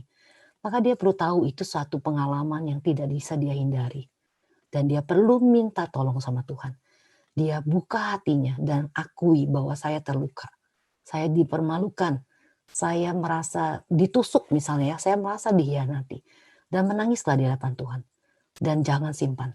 Dan selanjutnya apa? Maksudnya jangan simpan apa sih? Ampuni. Bagaimana mengampuni Bu Sari? Mengampuni gimana Cisari? Enak aja diampuni, belum minta ampun dianya gitu ya. Kita selalu berpikir kalau kita mengampuni seorang dengan syarat orang itu menyadari kesalahannya dan minta ampun. Itu syaratnya kita ya. Padahal Tuhan waktu dealing dengan saudara dan saya tidak seperti itu. Tadi di rumah dikatakan bahwa Kristus sudah mati di kayu salib selagi kita masih berdosa. Jadi pengampunan itu satu inisiatif untuk mengampuni. Dan ketika saudara dan saya mengampuni, ajaibnya ya, kitalah yang akan diberkati pertama. Karena hati kita dibersihkan dari segala kesalahan yang kita simpan. Itu. Lalu orang yang dewasa dan bertumbuh juga, dia juga berlatih. Jadi memakai self-talk-nya itu berlatih untuk merenungkan firman. Di dalam bukunya John Owen ya, Berpola Pikir Rohani. Terus juga ada seri Mematikan Dosa. Itu juga satu buku yang baik sekali. Dan itu adalah satu memakai kita punya kemampuan di dalam mengolah satu informasi atau pikiran kita dalam self-talk untuk membangun pola pikir rohani. Dan di dalam self-talk orang yang bertumbuh takut akan Tuhan. Juga ada damai sejahtera Allah yang melampaui segala akal, memelihara hati dan pikiran setiap kita di dalam Kristus Yesus. Itu menjadi janji Tuhan yang bisa kita alami sekarang begitu ya di dalam hidup kita dalam pengudusan ini. Juga ada dua buah roh, ada sukacita, ada damai dari Tuhan. Itu di dalam self-talk. Dan tentu aja ini sesuatu proses, saudara. Akhirnya kadang-kadang kita dalam konteks kita dekat dengan Tuhan, begitu kita bisa mengalami semua yang ada di dalam sisi dewasa dan bertumbuh. Nah, ketika kita tidak dekat dengan Tuhan atau kita tidak disiplin rohani kita bisa jatuh ke dalam yang sebelah kanan ini ya, tidak dewasa. Kita nggak pakai lagi self-talk kita untuk merenungkan firman Tuhan. Akhirnya kita hidup di dalam prasangka dan kita cenderung membenarkan diri setiap kali ada masalah di dalam hidup kita. Begitu. Oke, saudara, saya minta host untuk share. Ini ada satu lagi video dari John Piper tentang berbicara kepada diri sendiri, konteks dalam self-talk. Saudara, saya waktu mendengar video tadi ya, lalu saya mencari dalam bukunya Martin Lloyd-Jones yang dikutip tadi dari John Piper. Ini bahasa Inggrisnya, saudara. Ya, mungkin Hika bisa bacain, terus saya akan masuk ke dalam bahasa Indonesianya ya. Jadi kita bisa baca sama-sama. Ini Martin Lloyd-Jones di dalam bukunya di halaman Spiritual Depression ya, halaman 20-21 dia katakan bahwa saya katakan kepada saudara, kepada kita semua sekarang ya, kita harus berbicara kepada diri kita sendiri daripada membiarkan diri kita berbicara kepada kita. Apa engkau tahu arti hal ini?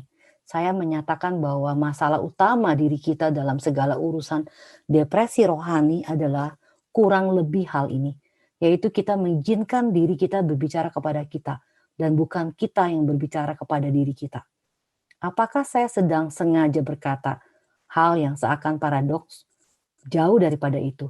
Ini adalah inti bijaksana dalam perkara ini. Jadi sadarkah Anda bahwa banyak sekali kesedihan, kekecewaan, dan tidak adanya bahagia dalam hidupmu itu dikarenakan engkau mendengarkan dirimu sendiri, bukannya berbicara kepada dirimu sendiri. Coba perhatikan pikiran yang menyerbu dirimu pada detik kamu bangun di pagi hari. Engkau tidak dengan sengaja memikirkannya, tapi pikiran itu tetap ada, berbicara kepadamu. Mereka mengingatkan engkau akan masalah kemarin. Ada yang berbicara. Siapa yang berbicara? Dirimu sendiri. Sekarang sikap orang ini, yaitu dia kutip dari Daud ya, Mazmur 42, adalah demikian. Bukannya membiarkan dirinya berbicara kepada diri sendiri, dia mulai berkata kepada dirinya sendiri. Mengapa engkau tertekan, hai jiwaku?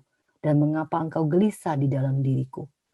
Jiwanya sedang meremukan dia, membuatnya depresi. Maka ia pun bangkit dan berkata, hai jiwaku, diriku, dengarkanlah sebentar. Aku akan berbicara kepada engkau. Jadi ini teknik terutama, ini satu teknik yang utama dalam urusan hidup rohani adalah mengetahui bagaimana kita mengatur diri kita sendiri. Ya, saudara, artinya dari buku ini ya, dari pelajaran ini, saudara dan saya sebagai anak-anak Tuhan perlu menyadari bahwa self-talk itu menjadi satu hal yang signifikan. Jadi setiap kali kita bangun pagi, kalau kita tidak melatih diri kita berbicara kepada diri kita, maka ada banyak kalimat-kalimat yang negatif. Ada kalimat-kalimat atau ingatan memori dan perasaan-perasaan yang melemahkan hati kita, yang membuat kita jadi tidak semangat hidup atau mengalami depresi. Tetapi Martin Lloyd-Jones mengatakan, katakanlah seperti Daud di Mazmur 42.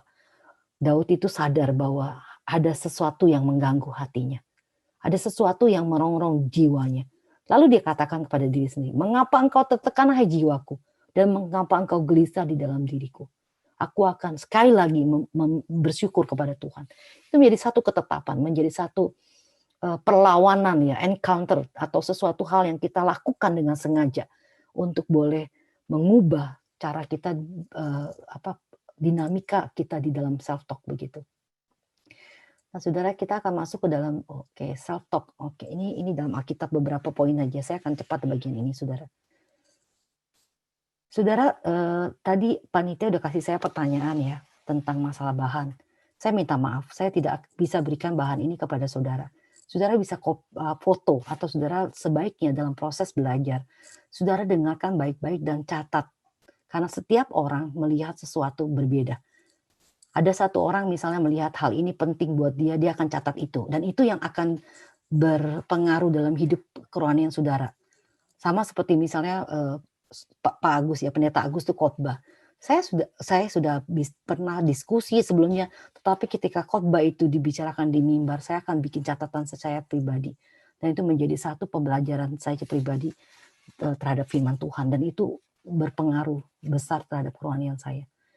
Buat saya gampang sekali untuk minta catatan khotbah atau verbatimnya dari Pak Agus, tapi itu saya tidak lakukan. Dan itu baik untuk proses belajar saudara dan saya. Jadi silakan saudara bisa foto atau saudara bisa catat, sehingga itu menjadi sesuatu yang aplikatif bagi setiap pribadi. Ya, saya lanjutkan, saudara. Di dalam Alkitab beberapa poin ya, dalam Lukas itu self talk itu tempat merencanakan sesuatu ya. Lukas 12 ayat 17 itu bertanya dalam hatinya, apakah yang harus aku perbuat? Jadi merencanakan sesuatu. Nah, self talk itu juga hasil satu perbuatan nyata ya. Di dalam batinnya dia berkata, Tuanku tidak datang-datang. Lalu mulailah ia memukul hamba laki-laki dan hamba perempuan dan makan, minum, dan mabuk. Jadi self talk satu hal yang dipikirkan lalu akan menghasilkan satu perbuatan. Juga menghasilkan suatu doa. Ya, Mazmur 139 itu mengatakan bahwa selidikilah aku ya Tuhan, ya Allah, kenalilah hatiku, ujilah aku. Apakah jalanku serong? Kembalikan aku kepada jalanmu, perintahmu ya. Terus juga dalam Lukas saudara juga bisa lihat sendiri ya. Terus kasih kepada Allah itu juga di dalam self talk. Yohanes 5 ayat 42 mengatakan seperti ini. Tuhan tahu apa yang dalam hatimu, kamu tidak mempunyai kasih akan Allah. Nah, ini firman sebenarnya sangat tajam, saudara. Saudara, kita seringkali percaya begini ya, tipuan dosanya begini nih. Kalau kita berpikir bahwa orang lain nggak tahu apa yang saya pikirkan, akhirnya saya bisa tenang, palsu ya. Saya merasa tenang karena selama orang lain nggak lihat, saya melakukan hal yang berdosa. Dan itu tersembunyi dalam hati saya. Itu bukan satu dosa akhirnya. Itu akan mengarah ke sana tuh arahnya. Dan akhirnya kita juga bisa menipu diri kita dengan percaya bahwa Tuhan juga nggak lihat. Padahal Tuhan melihat hati kita. Jadi yang Tuhan lihat bukan perbuatan saudara, bukan aktivitas agama saudara dan saya, tetapi hati saudara dan saya. Apakah kita mempunyai kasih akan Tuhan? Begitu. Ini adalah perkataan Tuhan Yesus kepada orang Yahudi. Lalu selanjutnya ya, menyimpan dan merenungkan perkara rohani itu tentang Maria begitu. Terus iman juga bekerja, self talk juga adalah tempatnya iman bekerja di situ. Ketika seorang perempuan yang sudah sakit berpuluh-puluh tahun, lalu dia menyentuh dalam hatinya, dia berkata, asal saja ku jamah jubahnya aku akan sembuh. Dan itu terjadi, saudara. Dan Tuhan melihat. Dan Tuhan mengetahui ada kuasa keluar dari tubuhnya dia. Dan dia memberkati perempuan itu. Lalu juga self talk itu di dalam sisi yang dalam satu kebenaran firman Tuhan juga mengatakan bahwa itu tempat iblis membisikkan kejahatan. Ya, saudara. Jadi self talk itu ada dua sisi. Saya lanjutkan ya. Kalau self talk itu sesuatu yang memang dipakai untuk merenungkan firman Tuhan, maka self talk itu akan berisi ucapan syukur. Ya, selalu mengingat kebaikan Tuhan, pemeliharaan Tuhan, merenungkan firman Tuhan, terus memeditasi atau mengagumi kesucian Tuhan, terus mengalami bagaimana Roh Kudus bekerja di dalam hati kita, begitu ya. Ada juga self evaluation dengan dalam terang firman Tuhan.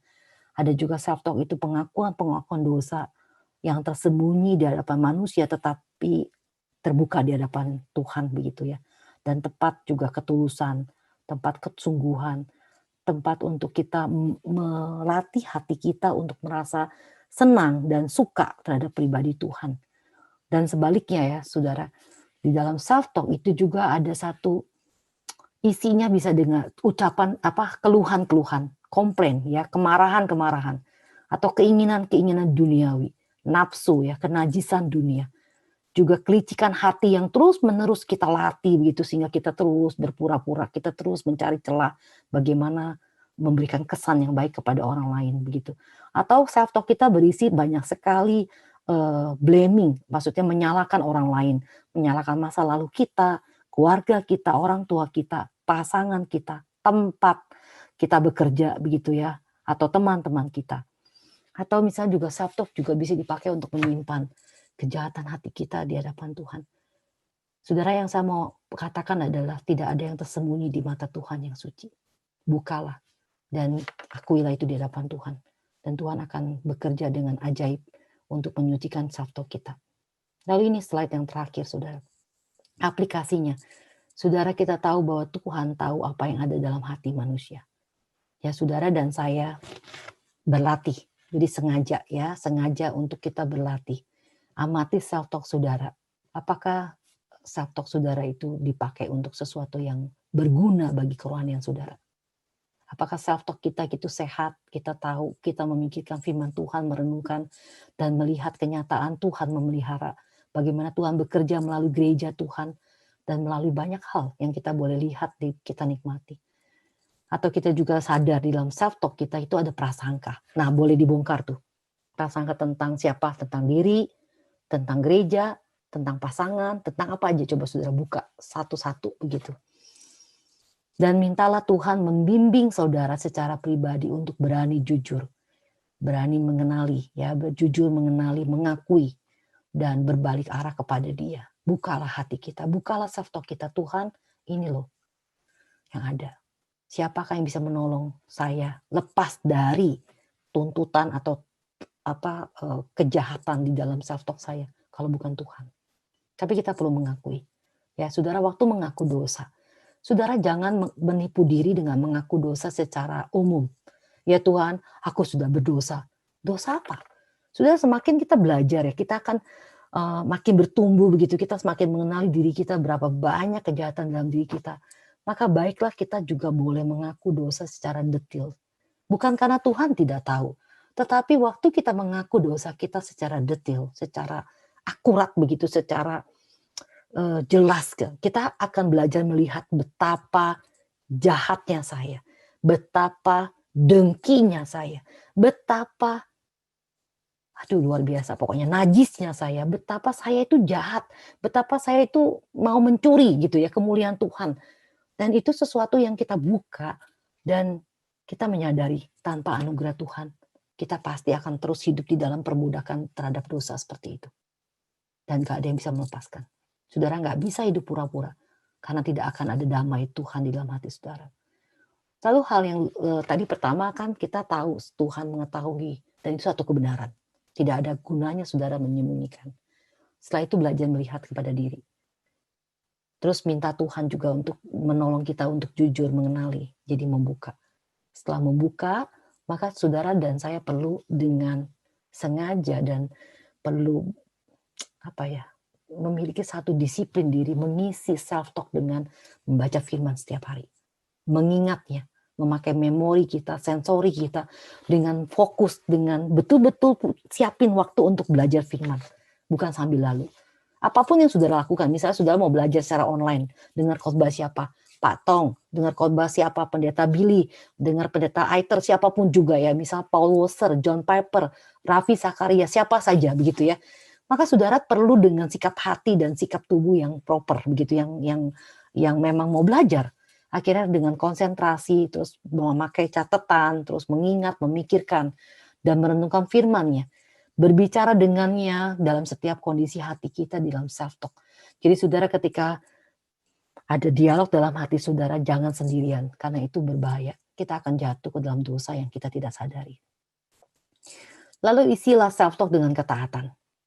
Ini penting sekali karena proses pengudusan hanya akan efektif saudara dan saya alami di dalam ketaatan kepada firman. Ya, dan doa setiap saat. Jangan sendirian. Yakobus 4 ayat 7 katakan begini, tunduklah kepada Allah dan lawanlah iblis. Saudara tidak bisa memenangkan satu peperangan rohani, atau saudara tidak bisa menghindar dari satu dosa kecil apapun juga tanpa saudara bergantung kepada anugerah Tuhan. Jadi kita bergantung kepada Tuhan itu apa sih artinya? Bukan berserah tanpa melakukan apa-apa, bukan. Bergantung itu artinya kita dengan sepenuh hati itu taat kepada Tuhan. Bergantung artinya apa? Menyerahkan seluruh hidup saya. Saya mau ikut apa yang Tuhan mau, apa yang Tuhan nyatakan. Karena saya percaya, karena saya taat. Tuhanlah yang menjadi pemilik saya. Tuhan yang lebih tahu tentang saya. Tuhan yang punya rencana untuk hidup saya. Maka saya mau taat sepenuh hati. Apa yang Tuhan nyatakan, saya mau taat. Begitu. Jadi itu perlu. Saudara. Oke, sampai di sini ya saudara ya. Sekarang kita akan berdoa. Saya boleh minta Olive untuk berdoa. Mari kita bersatu dalam doa. Ya Allah Bapa yang Maha Kasih, kami bersyukur Tuhan untuk kebaikan-Mu di malam hari ini. Kami dikumpulkan di satu tempat, walaupun dengan teknologi, ya Bapak, kami tidak bisa sama-sama berada di satu tempat, tapi Tuhan perkenalkan kami untuk boleh ada di satu teknologi yang sangat istimewa ya Bapak, yang boleh Tuhan sediakan untuk kami, untuk boleh belajar kebenaran firman-Mu. Kami tahu Tuhan, kami ini terbatas untuk mengerti atas setiap daripada kebenaran-Mu. Tolong kami ya Bapak, untuk Tuhan sendiri yang boleh tenangkan hati kami, membuat hati kami ini menjadi lembut, dan biarkan setiap kebenaran firman itu, walaupun sulit untuk kami terima, dan sangat sulit untuk kami lakukan di dalam hidup kami sehari-hari. Tolonglah kami ya Bapak, berbelas kasihanlah kepada kami, sehingga setiap kebenaran-Mu itu menjadi kekuatan untuk kami, dan biarkan itu menjadi boleh diolah di dalam hati kami, dan boleh menjadi kebenaran yang terus membuat kami kuat ya Bapak di dalam Engkau. Terima kasih untuk hamba-Mu ya Bapak, untuk Ibu Sari yang boleh menyampaikan. Kiranya Tuhan sendiri yang mau urapi dia dan memberikan juga pelayanan yang sedang lakukan ini boleh membawa setiap jiwa untuk lebih menyadari akan kebenaran ini ya Bapak. Terima kasih untuk setiap waktu yang ada, kami serahkan waktu selanjutnya hanya ke dalam tangan pengasihan-Mu. Dalam nama anak-Mu Yesus Kristus kami sudah berdoa dan mengucap syukur. Amin. Amin. Saudara, kita akan masuk ke dalam tanya jawab ya. Tapi sebelumnya saya akan minta host untuk sharing. Saudara yang merasa mendapat berkat melalui pelayanan ini, saudara bisa berespon dengan memberikan persembahan kepada gereja gitu ya. Persembahan ini untuk pekerjaan Tuhan melalui Gary Sydney sebenarnya. Baik di Australia juga ada PayPal dan juga di Indonesia. Jadi apa yang Tuhan sudah nyatakan biarlah kita berespon secara pribadi. Ini bukan satu paksaan, tapi kalau sudah tergerak, maka uang yang yang saudara persembahkan akan digunakan untuk pekerjaan Tuhan melalui Gary Sydney, baik di dalam digital ministry dan juga di dalam badan-badan misi tertentu yang selama ini kami juga melayani atau berbagian dalam pelayanan itu. Silakan. Nah, nanti akan di-share juga oleh host di chatting ya, saudara. Kita akan masuk ke dalam pertanyaan. Apakah bisa ditampilkan? Pertanyaan pertama ya, bagaimana proses self-talk terjadi dan intervensi apa yang kita lakukan supaya terjadi pembentukan self-talk yang sehat? Saudara, self-talk terjadi itu karena memang Tuhan ciptakan kemampuan itu. Kalau boleh jangan ini dulu pertanyaan, biar dulu sampai saya selesai baru ganti kali ya. Jadi pertanyaan tadi tolong dibalikin lagi. Jadi selesai baru next pertanyaan. Jadi self-talk itu bagaimana terjadi itu karena Tuhan memang berikan di dalam diri manusia, di dalam kita jadi makhluk yang berakal budi, jadi ada proses berpikir dalam diri kita, dan itu memang Tuhan sudah berikan di dalam diri saudara dan saya. Bagaimana itu bisa sehat? Nah itu artinya begini, saudara perlu menyadari bahwa tidak ada satu usaha manusia yang membuat jadi sehat. Tidak ada. Karena kenapa? Karena kita semua sudah jatuh dalam dosa. Yang perlu saudara dan saya sadari bahwa ini ada nih self-talk. Dan kita perlu minta Tuhan juga menyucikan area ini yang tersembunyi. Yang seringkali kita berpikir kalau selama orang lain nggak tahu, maka kita juga seringkali menipu diri percaya bahwa itu juga Tuhan nggak tahu. Jadi artinya bukalah. Dan bagaimana supaya sehat ya? Saudara perlu terus-menerus membaca firman dan boleh terus-menerus memperbarui itu. Jadi firman yang kita baca itu akan menyatakan kebenaran firman Tuhan yang paling tepat buat jiwa kita yang berdosa. Entah itu firman itu rasanya keras, rasanya menusuk gitu ya, rasanya itu membuat kita marah misalnya. Justru itu sebenarnya menyatakan bahwa kita sedang berdosa. Ketika firman diberitakan ada satu gejolak emosi yang negatif, itu sebenarnya satu bentuk perlawanan kita terhadap firman. Kita nggak setuju, kita nggak suka, kita nggak mau dengar, kita nggak mau taat begitu ya. Itu ada terjadi dalam self-talk. Dan ketika itu terjadi, saudara nggak bisa mengatasinya. Saudara nggak bisa pura-pura tidak pernah terjadi apa-apa. Ya, di dalam satu buku saya bacakan aja deh. Nah, ketika pemberitaan firman itu menusuk hati kita ya, dia katakan seperti ini. Jika pemberitaan firman itu menyatakan ketidaksucian kita dalam self-talk gitu ya, tidak sehat self-talk kita, maka kita seringkali merasa jengkel terhadap firman Tuhan itu atau terhadap kebenaran itu. Dan itu sebenarnya menggugah kejengkelan karena itu dirancang untuk menyingkapkan realita self-talk kita yang sudah berdosa. Dan itu sebenarnya adalah satu undangan Tuhan memanggil saudara untuk datang kepada Dia dan membuka hati kita untuk masuk ke dalam proses secara pribadi dengan Tuhan. Dan sampai poin ini, saya tidak punya jawaban apapun juga. Karena setiap orang punya pergumulan masing-masing. Dan Tuhan mau berelasi secara pribadi dengan saudara. Ya, saudara, jadi perjalanan rohani itu bukan satu hal yang bisa dikasih tips seperti orang resep masak atau seperti orang belajar skill tertentu. Kalau kamu lakukan A, B, C, D, maka kamu akan menghasilkan F. Tidak.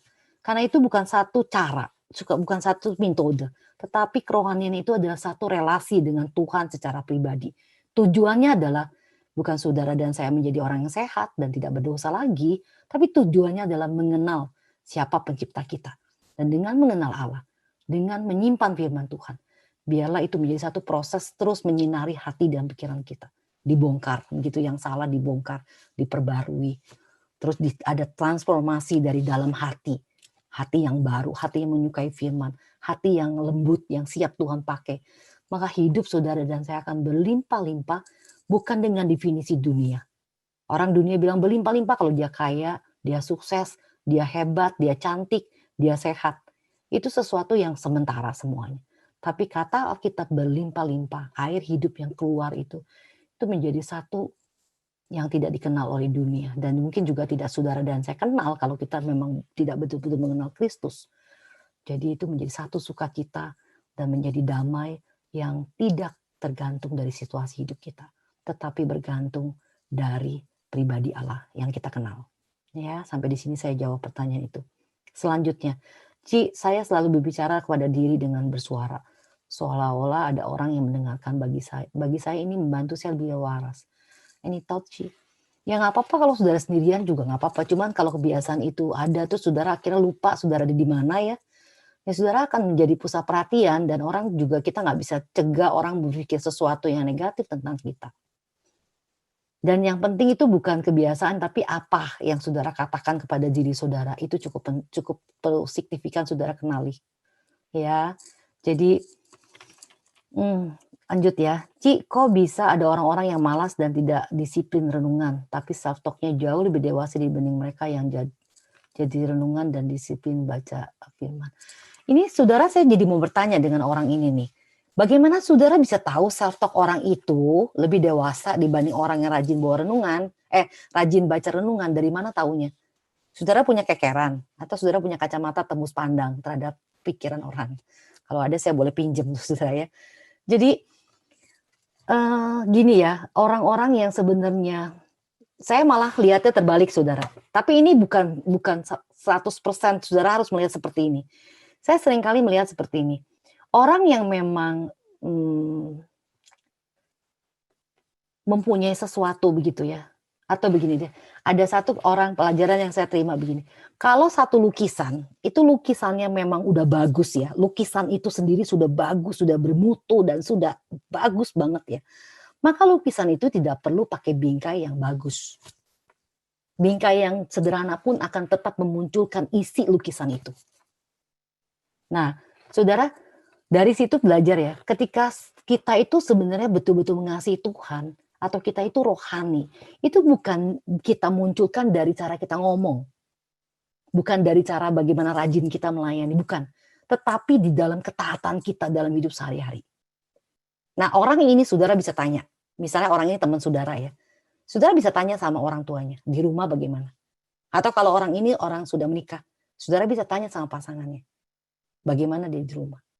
Jadi kerohanian seseorang itu tidak ditentukan dari berapa banyak pengetahuan tentang firman, dari berapa banyak teologi yang dia punya, dari berapa hebat dia bisa debat atau keluarin data-data atau hafal ayat begitu ya.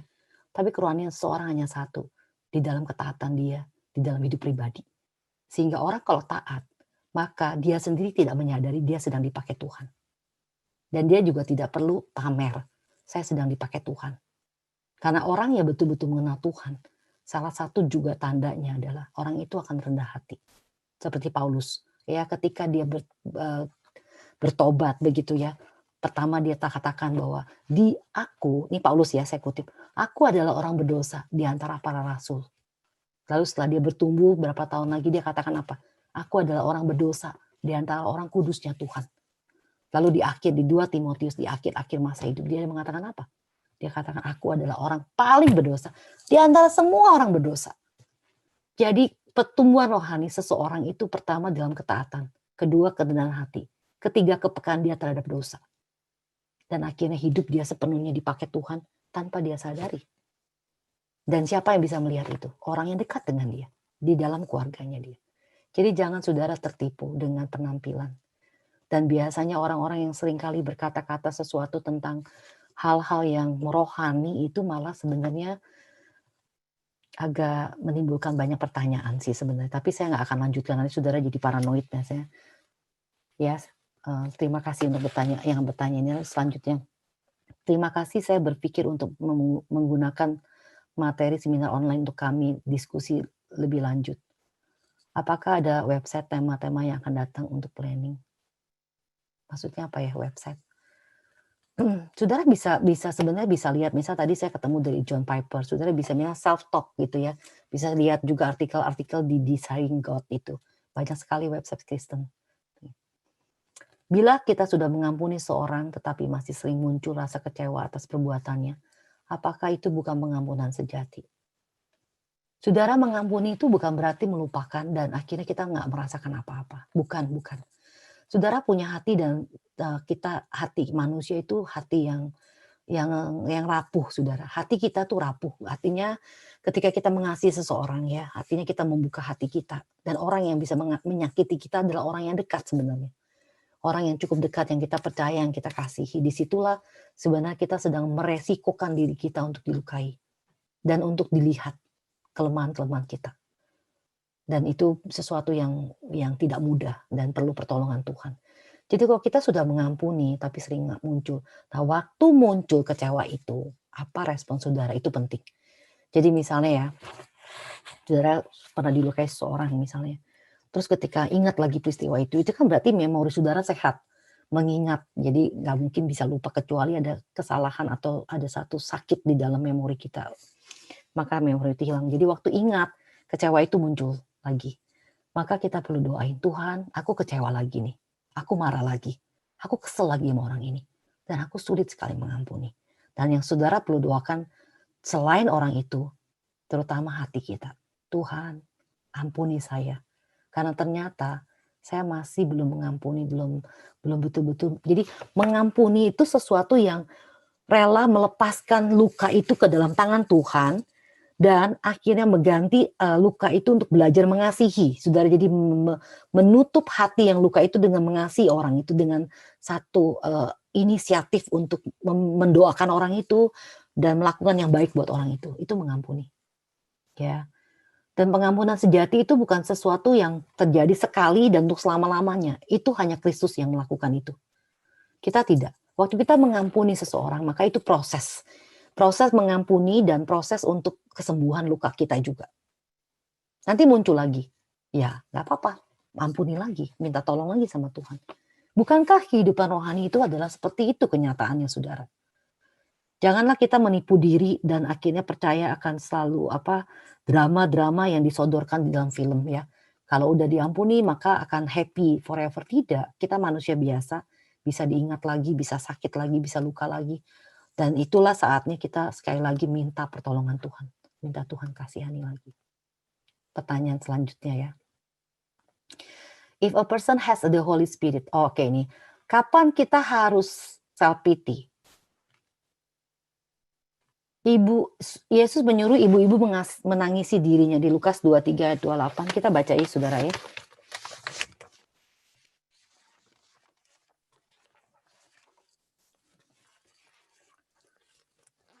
Ini tentang Kristus waktu di kayu salib deh ya kayaknya kalau nggak salah ya. Lukas 23.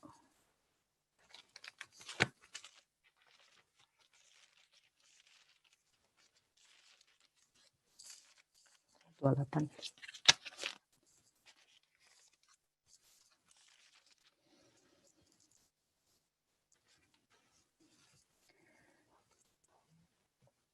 Jadi ini konteksnya ketika Yesus itu sedang berjalan ya, menuju Golgota, dan ayat 27 saya bacakan, sejumlah besar orang mengikuti dia, di antaranya banyak perempuan yang menangisi dan menatapi dia. Dan Yesus berpaling kepada mereka dan berkata, "Hai putri-putri si Yerusalem, janganlah kamu menangisi aku, melainkan menangisilah dirimu sendiri dan anak-anakmu." Maksudnya kata menangis ini bukan self pity, saudara. Nanti minggu depan kita akan belajar apa itu self pity. Dan sebenarnya ini ya, ketika ini terjadi, eh, orang perempuan itu menangis dan menatapi dia, berarti maksudnya merasa kasihan kepada Yesus. Merasa kasihan atau merasa berempati atau simpati terhadap apa yang Yesus alami. Padahal itu Tuhan tidak membutuhkan empati manusia dan simpati manusia. Kristus datang ke dunia itu untuk menggenapi kehendak Allah Bapa di surga. Dan tidak perlu pertolongan dari manusia manapun juga. Sehingga ini kalimat sebenarnya ditujukan bahwa jangan kau nangisi aku. Jadi maksudnya dia katakan, hai putri, janganlah kau menangisi aku. Jadi aku, maksudnya Yesus mau mengatakan bahwa ini adalah satu ketaatanku di hadapan Allah Bapa, yaitu mati di kayu salib untuk menebus dosa-dosa orang-orang yang berdosa, orang pilihan Tuhan. Melainkan menangisilah dirimu, artinya ratapilah dirimu sendiri yang berdosa itu, bertobatlah gitu loh. Jadi itu menangisi diri sendiri bukan self pity maksudnya. Nanti minggu depan kita akan bahas tentang self pity lebih dalam lagi. Kesana sih arahnya sebenarnya firman Tuhan itu mengatakan, bukan ke arah self pity. Silakan next. Ya, Ci, bagaimana dengan self talk? Oke, yang ini ya. If a person has the Holy Spirit, can they still be tempted, or does the Holy Spirit cancel any and all temptation out? Udah diterjemahin ya. Jadi pasti masih digodai, ya dicobai. Dari mana taunya? Karena Kristus sendiri ketika setelah dibaptis dan Roh Kudus itu memimpin dia ke padang gurun, ke padang pasir untuk dicobai. Jadi kalau saudara dengar lagi seminarnya Pak Tong tadi ya, krisis masa muda dan pembentukan karakter itu, maka Pak Tong tuh akan bicara banyak sekali tentang masalah pembentukan karakter melalui kesulitan-kesulitan apa yang dialami seorang. Jadi hidup seseorang itu bernilai ketika sudah diuji. Nah, diuji itu apa? Dicobai. Dicobai itu, kalau ini saya mengutip Pak Tong punya pengajaran ya. Waktu satu kesulitan terjadi, dari sisinya setan, si jahat itu mencobai kita dengan motivasi supaya kita jatuh. Supaya melalui pencobaan itu, saudara dan saya jauh dari kasih karunia Allah, kita itu melawan Tuhan atau kita jatuh di dalam dosa, akhirnya nama Tuhan dipermuliakan dan setan yang menang. Kita ditarik atau dijatuhkan dengan melalui godaan yang kita alami untuk supaya nama Tuhan dipermalukan dan akhirnya kehendak setan yang terjadi. Tetapi dari sisi Tuhan, ketika Tuhan mengizinkan pencobaan itu dialami oleh saudara dan saya, kesulitan-kesulitan yang kita alami, itu dari sisinya Tuhan itu mengharapkan kita itu bisa menjalani itu dalam ketaatan kepada Tuhan. Jadi ketika kesulitan itu, apapun kesulitannya, misalnya kesulitan keuangan, kesehatan, relasi, apapun juga ya, saudara terus katakan kepada diri saudara, Tuhan kasihanilah saya. Tuhan tahu saya lemah. Saya tidak mungkin bisa menghadapi sendiri. Bahkan di dalam self talk saya sendiri udah gak ada damai nih. Udah gelisah, takut dan semuanya begitu ya.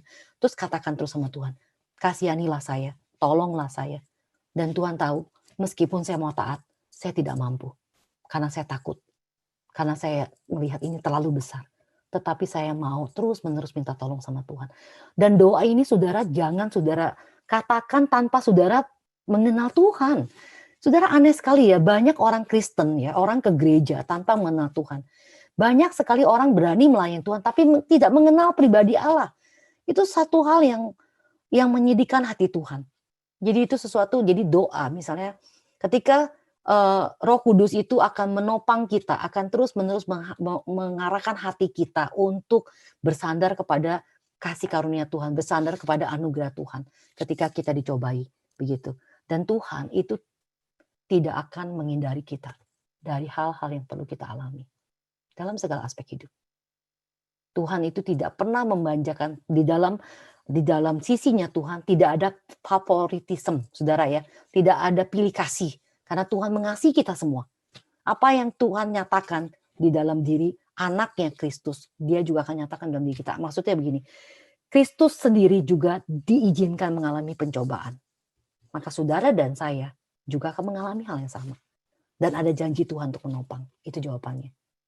Selanjutnya ya, self-talk karena melihat seseorang melakukan kekeliruan.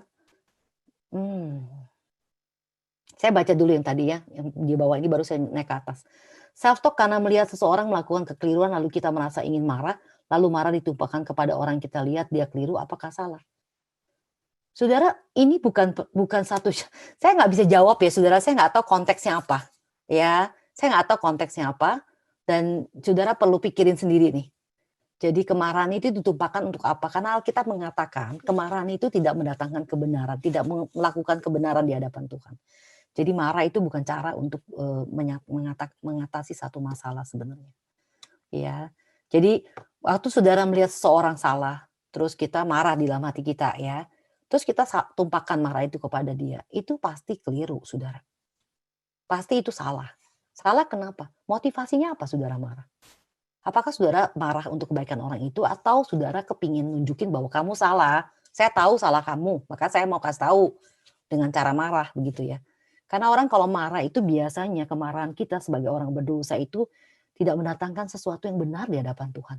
Kemarahan kita seringkali lebih kepada nafsu untuk menyatakan bahwa saya terganggu. Saya ada sesuatu yang saya mau inginkan tapi tidak tercapai begitu. Itu sesuatu yang tidak baik sebenarnya. Apa hubungan self-talk dengan suara hati nurani? Saya rasa sama ya. Jadi self-talk itu hati nurani, suara yang di dalam hati gitu ya. Dua-duanya. Itu menjadi satu penggambaran yang lebih gamblang. Ada satu dialog self-talk. Dan hati nurani manusia juga sudah jatuh dalam dosa. Pengertiannya sama ya, yang saya mengerti sekarang begitu saudara. Lalu yang selanjutnya, bagaimana peran komunitas dan self-talk di dalam pembentukan kerohanian kita? Sering kali kita lebih bisa ditolong dengan orang lain juga. Iya, saudara, saya mengertinya begini, peran komunitas di dalam gereja ya, di dalam orang-orang percaya ya. Nah, saudara KTB, terus juga persekutuan itu perlu dibangun satu komunitas atau satu relasi yang saling membangun. Ada satu trust satu dengan yang lain. Ada sharing dan ada saling mendoakan, ada ketulusan di situ. Dan itu sharing itu ya, apa yang kita bagikan ketika kita KTB, ketika kita bersekutu, itu adalah self-talk kita, cara berpikir kita, perasaan kita, dan itu akan menguatkan orang-orang yang kita sharingkan. Sehingga misalnya ketika kita mengalami satu pergumulan, dan dalam pergumulan itu ada banyak air mata, dan kita minta orang-orang atau saudara-saudara seiman kita mendoakan kita. Dan akhirnya didoakan dan Tuhan jawab. Dan itu akan menolong satu dengan yang lain. Begitu. Ini pertanyaan terakhir. Udah lewat soal waktunya ya. Apakah self-talk itu bisa digambarkan seperti ada dua kepribadian dalam diri kita? Tidak. Tidak. Saudara, bukan seperti itu pengertiannya. Jadi self-talk itu Tuhan berikan sebagai satu keunikan dalam setiap pribadi. Di mana di dalam proses berpikir kita di dalam itu proses berpikirnya dalam bentuk kalimat-kalimat yang diucapkan dari diri kita dengan diri kita, dan itu menjadi satu kumpulan pemikiran-pemikiran, tapi bukan dua pribadi, saudara. Sebenarnya kayak Paulus mengatakan dalam satu suratnya ya, aku mengetahui apa yang benar ya, aku mau melayani tapi tubuhku yang aku kan yang salah. Jadi itu satu kondisi self-talk di dalam diri yang mau taat tetapi ada kedagingan. Itu ada satu tempat juga untuk peperangan rohani sebenarnya. Dan bukan dua pribadi yang berbeda, bukan. Ya, saudara. Saya rasa kita akan selesai sampai di sini dulu. Kita akan lanjutkan minggu depan. Tentu saja minggu depan saya akan prioritaskan dengan pertanyaan yang ada minggu depan berkaitan dengan tema yang akan kita pelajarin begitu. Ya, saudara. Terima kasih untuk waktunya. Mari kita akan berdoa. Mari kita berdoa. Bapa di surga, kami bersyukur untuk waktu yang singkat yang Tuhan berikan kami untuk belajar bersama-sama tentang pentingnya self-talk dan khususnya untuk kebenaran di mana kami sudah Tuhan tebus dan kami sekarang sedang hidup di dalam proses pengudusan. Biarlah Tuhan memberikan satu kesadaran dan pengertian yang benar bahwa setiap kami boleh berbagian secara aktif, boleh mengambil tanggung jawab itu 100% untuk kami kerjakan. Supaya di dalam hidup kami yang satu kali ini, proses pengudusan itu boleh berjalan dengan efektif dan pekerjaan Tuhan yang Tuhan ingin kami kerjakan di dalam hidup pribadi kami, di dalam keluarga kami, di dalam gereja kami, boleh Tuhan genapi. Tuhan tolonglah, ujilah hati setiap kami.